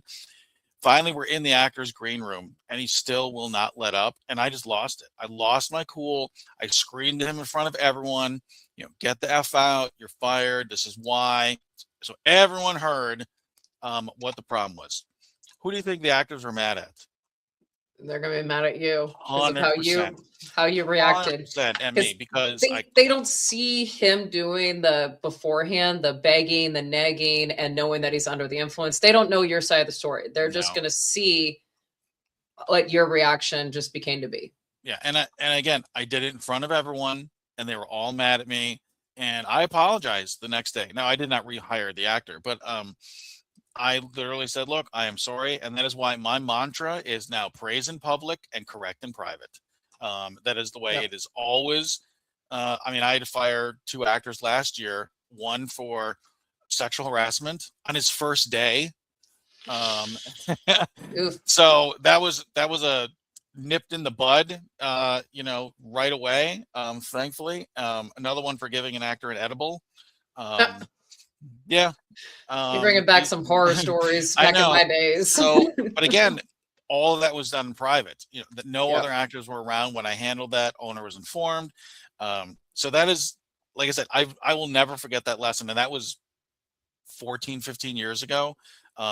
You know, that my actors just hated me for what I did, for calling them out in front of everyone. And they were right. I don't blame them at all. I should not have done that. I was brand new to it, but I will never, ever do that again. No matter how much I might justifiably be angry at them.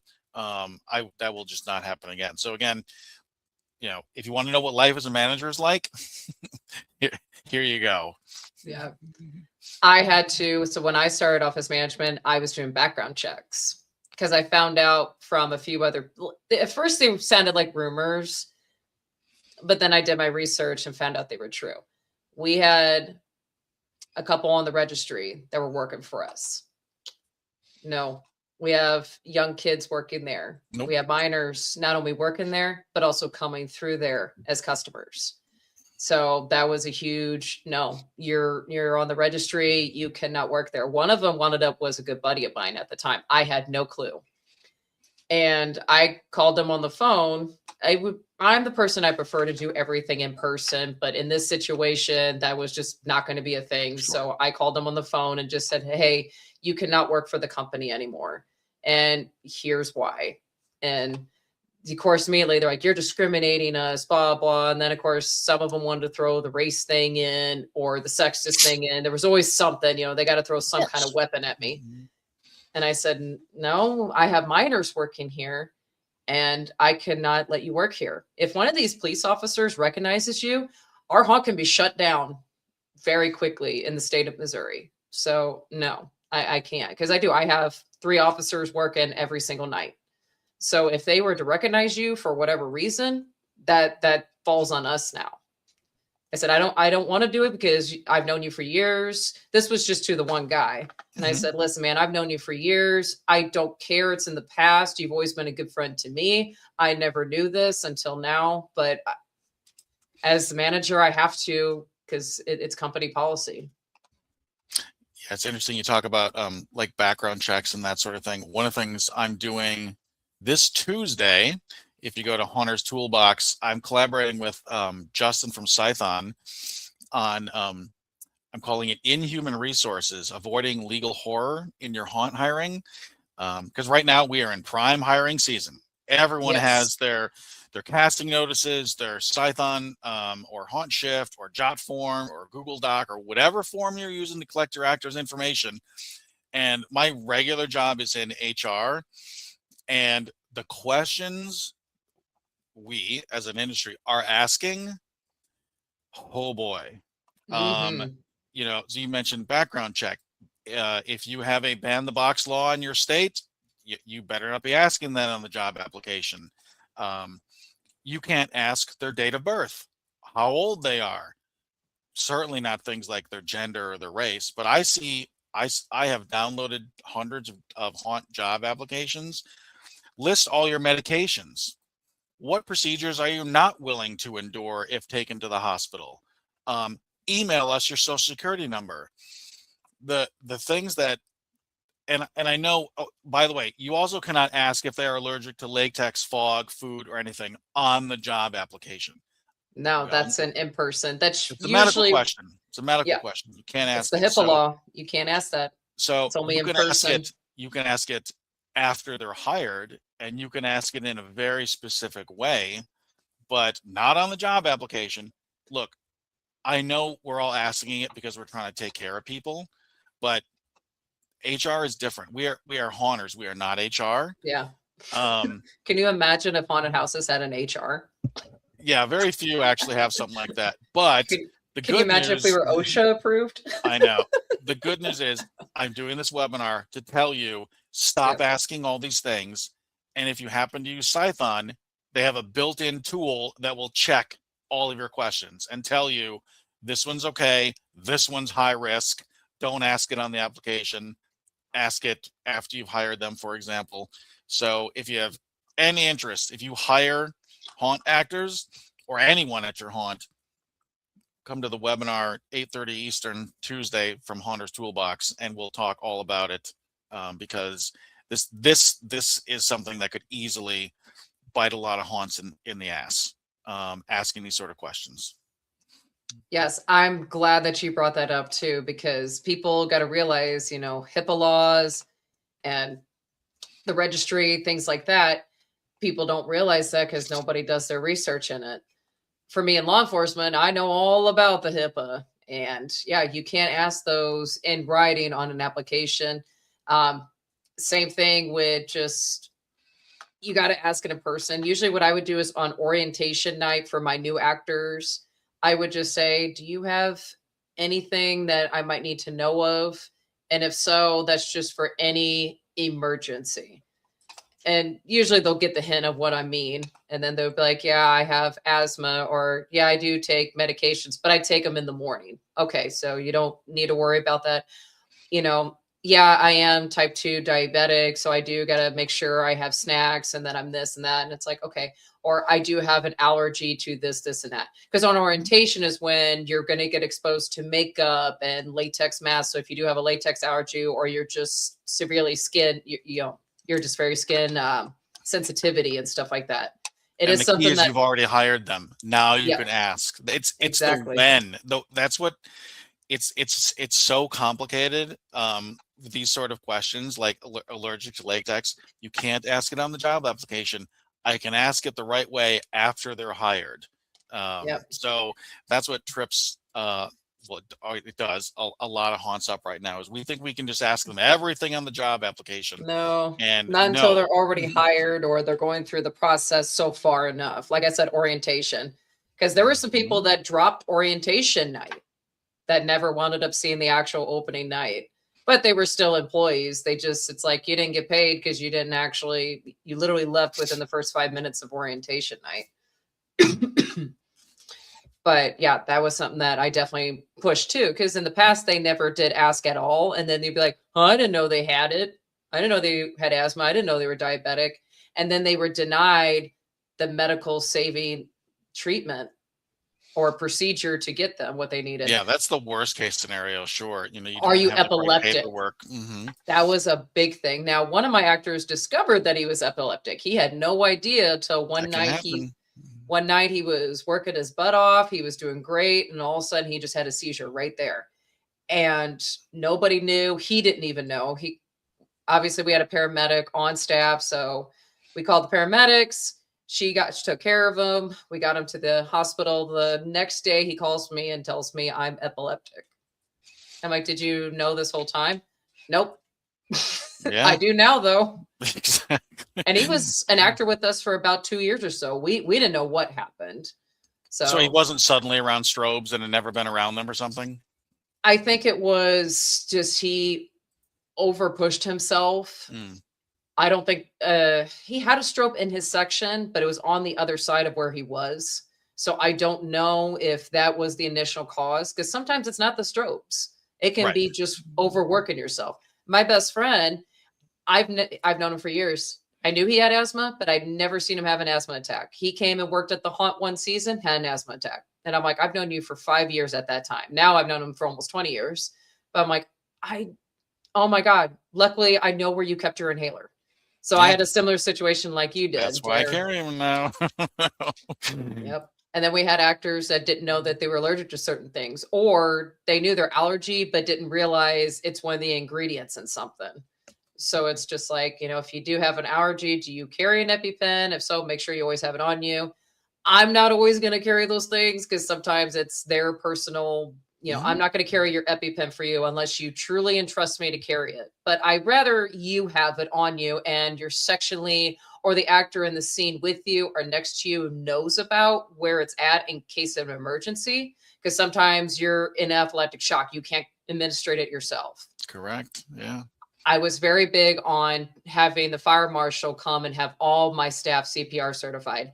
And so just emergency CPR, chest compressions, or if you can understand the difference between someone having a heart attack or a seizure. That was a big thing too that I was very pushy with. And luckily the fire marshal's like, well, we can do a free training class and the class itself is free, but you just got to pay for everyone's certifications. And I'm like, that's fine. I talked with the owner. He was able to give me the money for it. And that was great. My entire staff was all certified.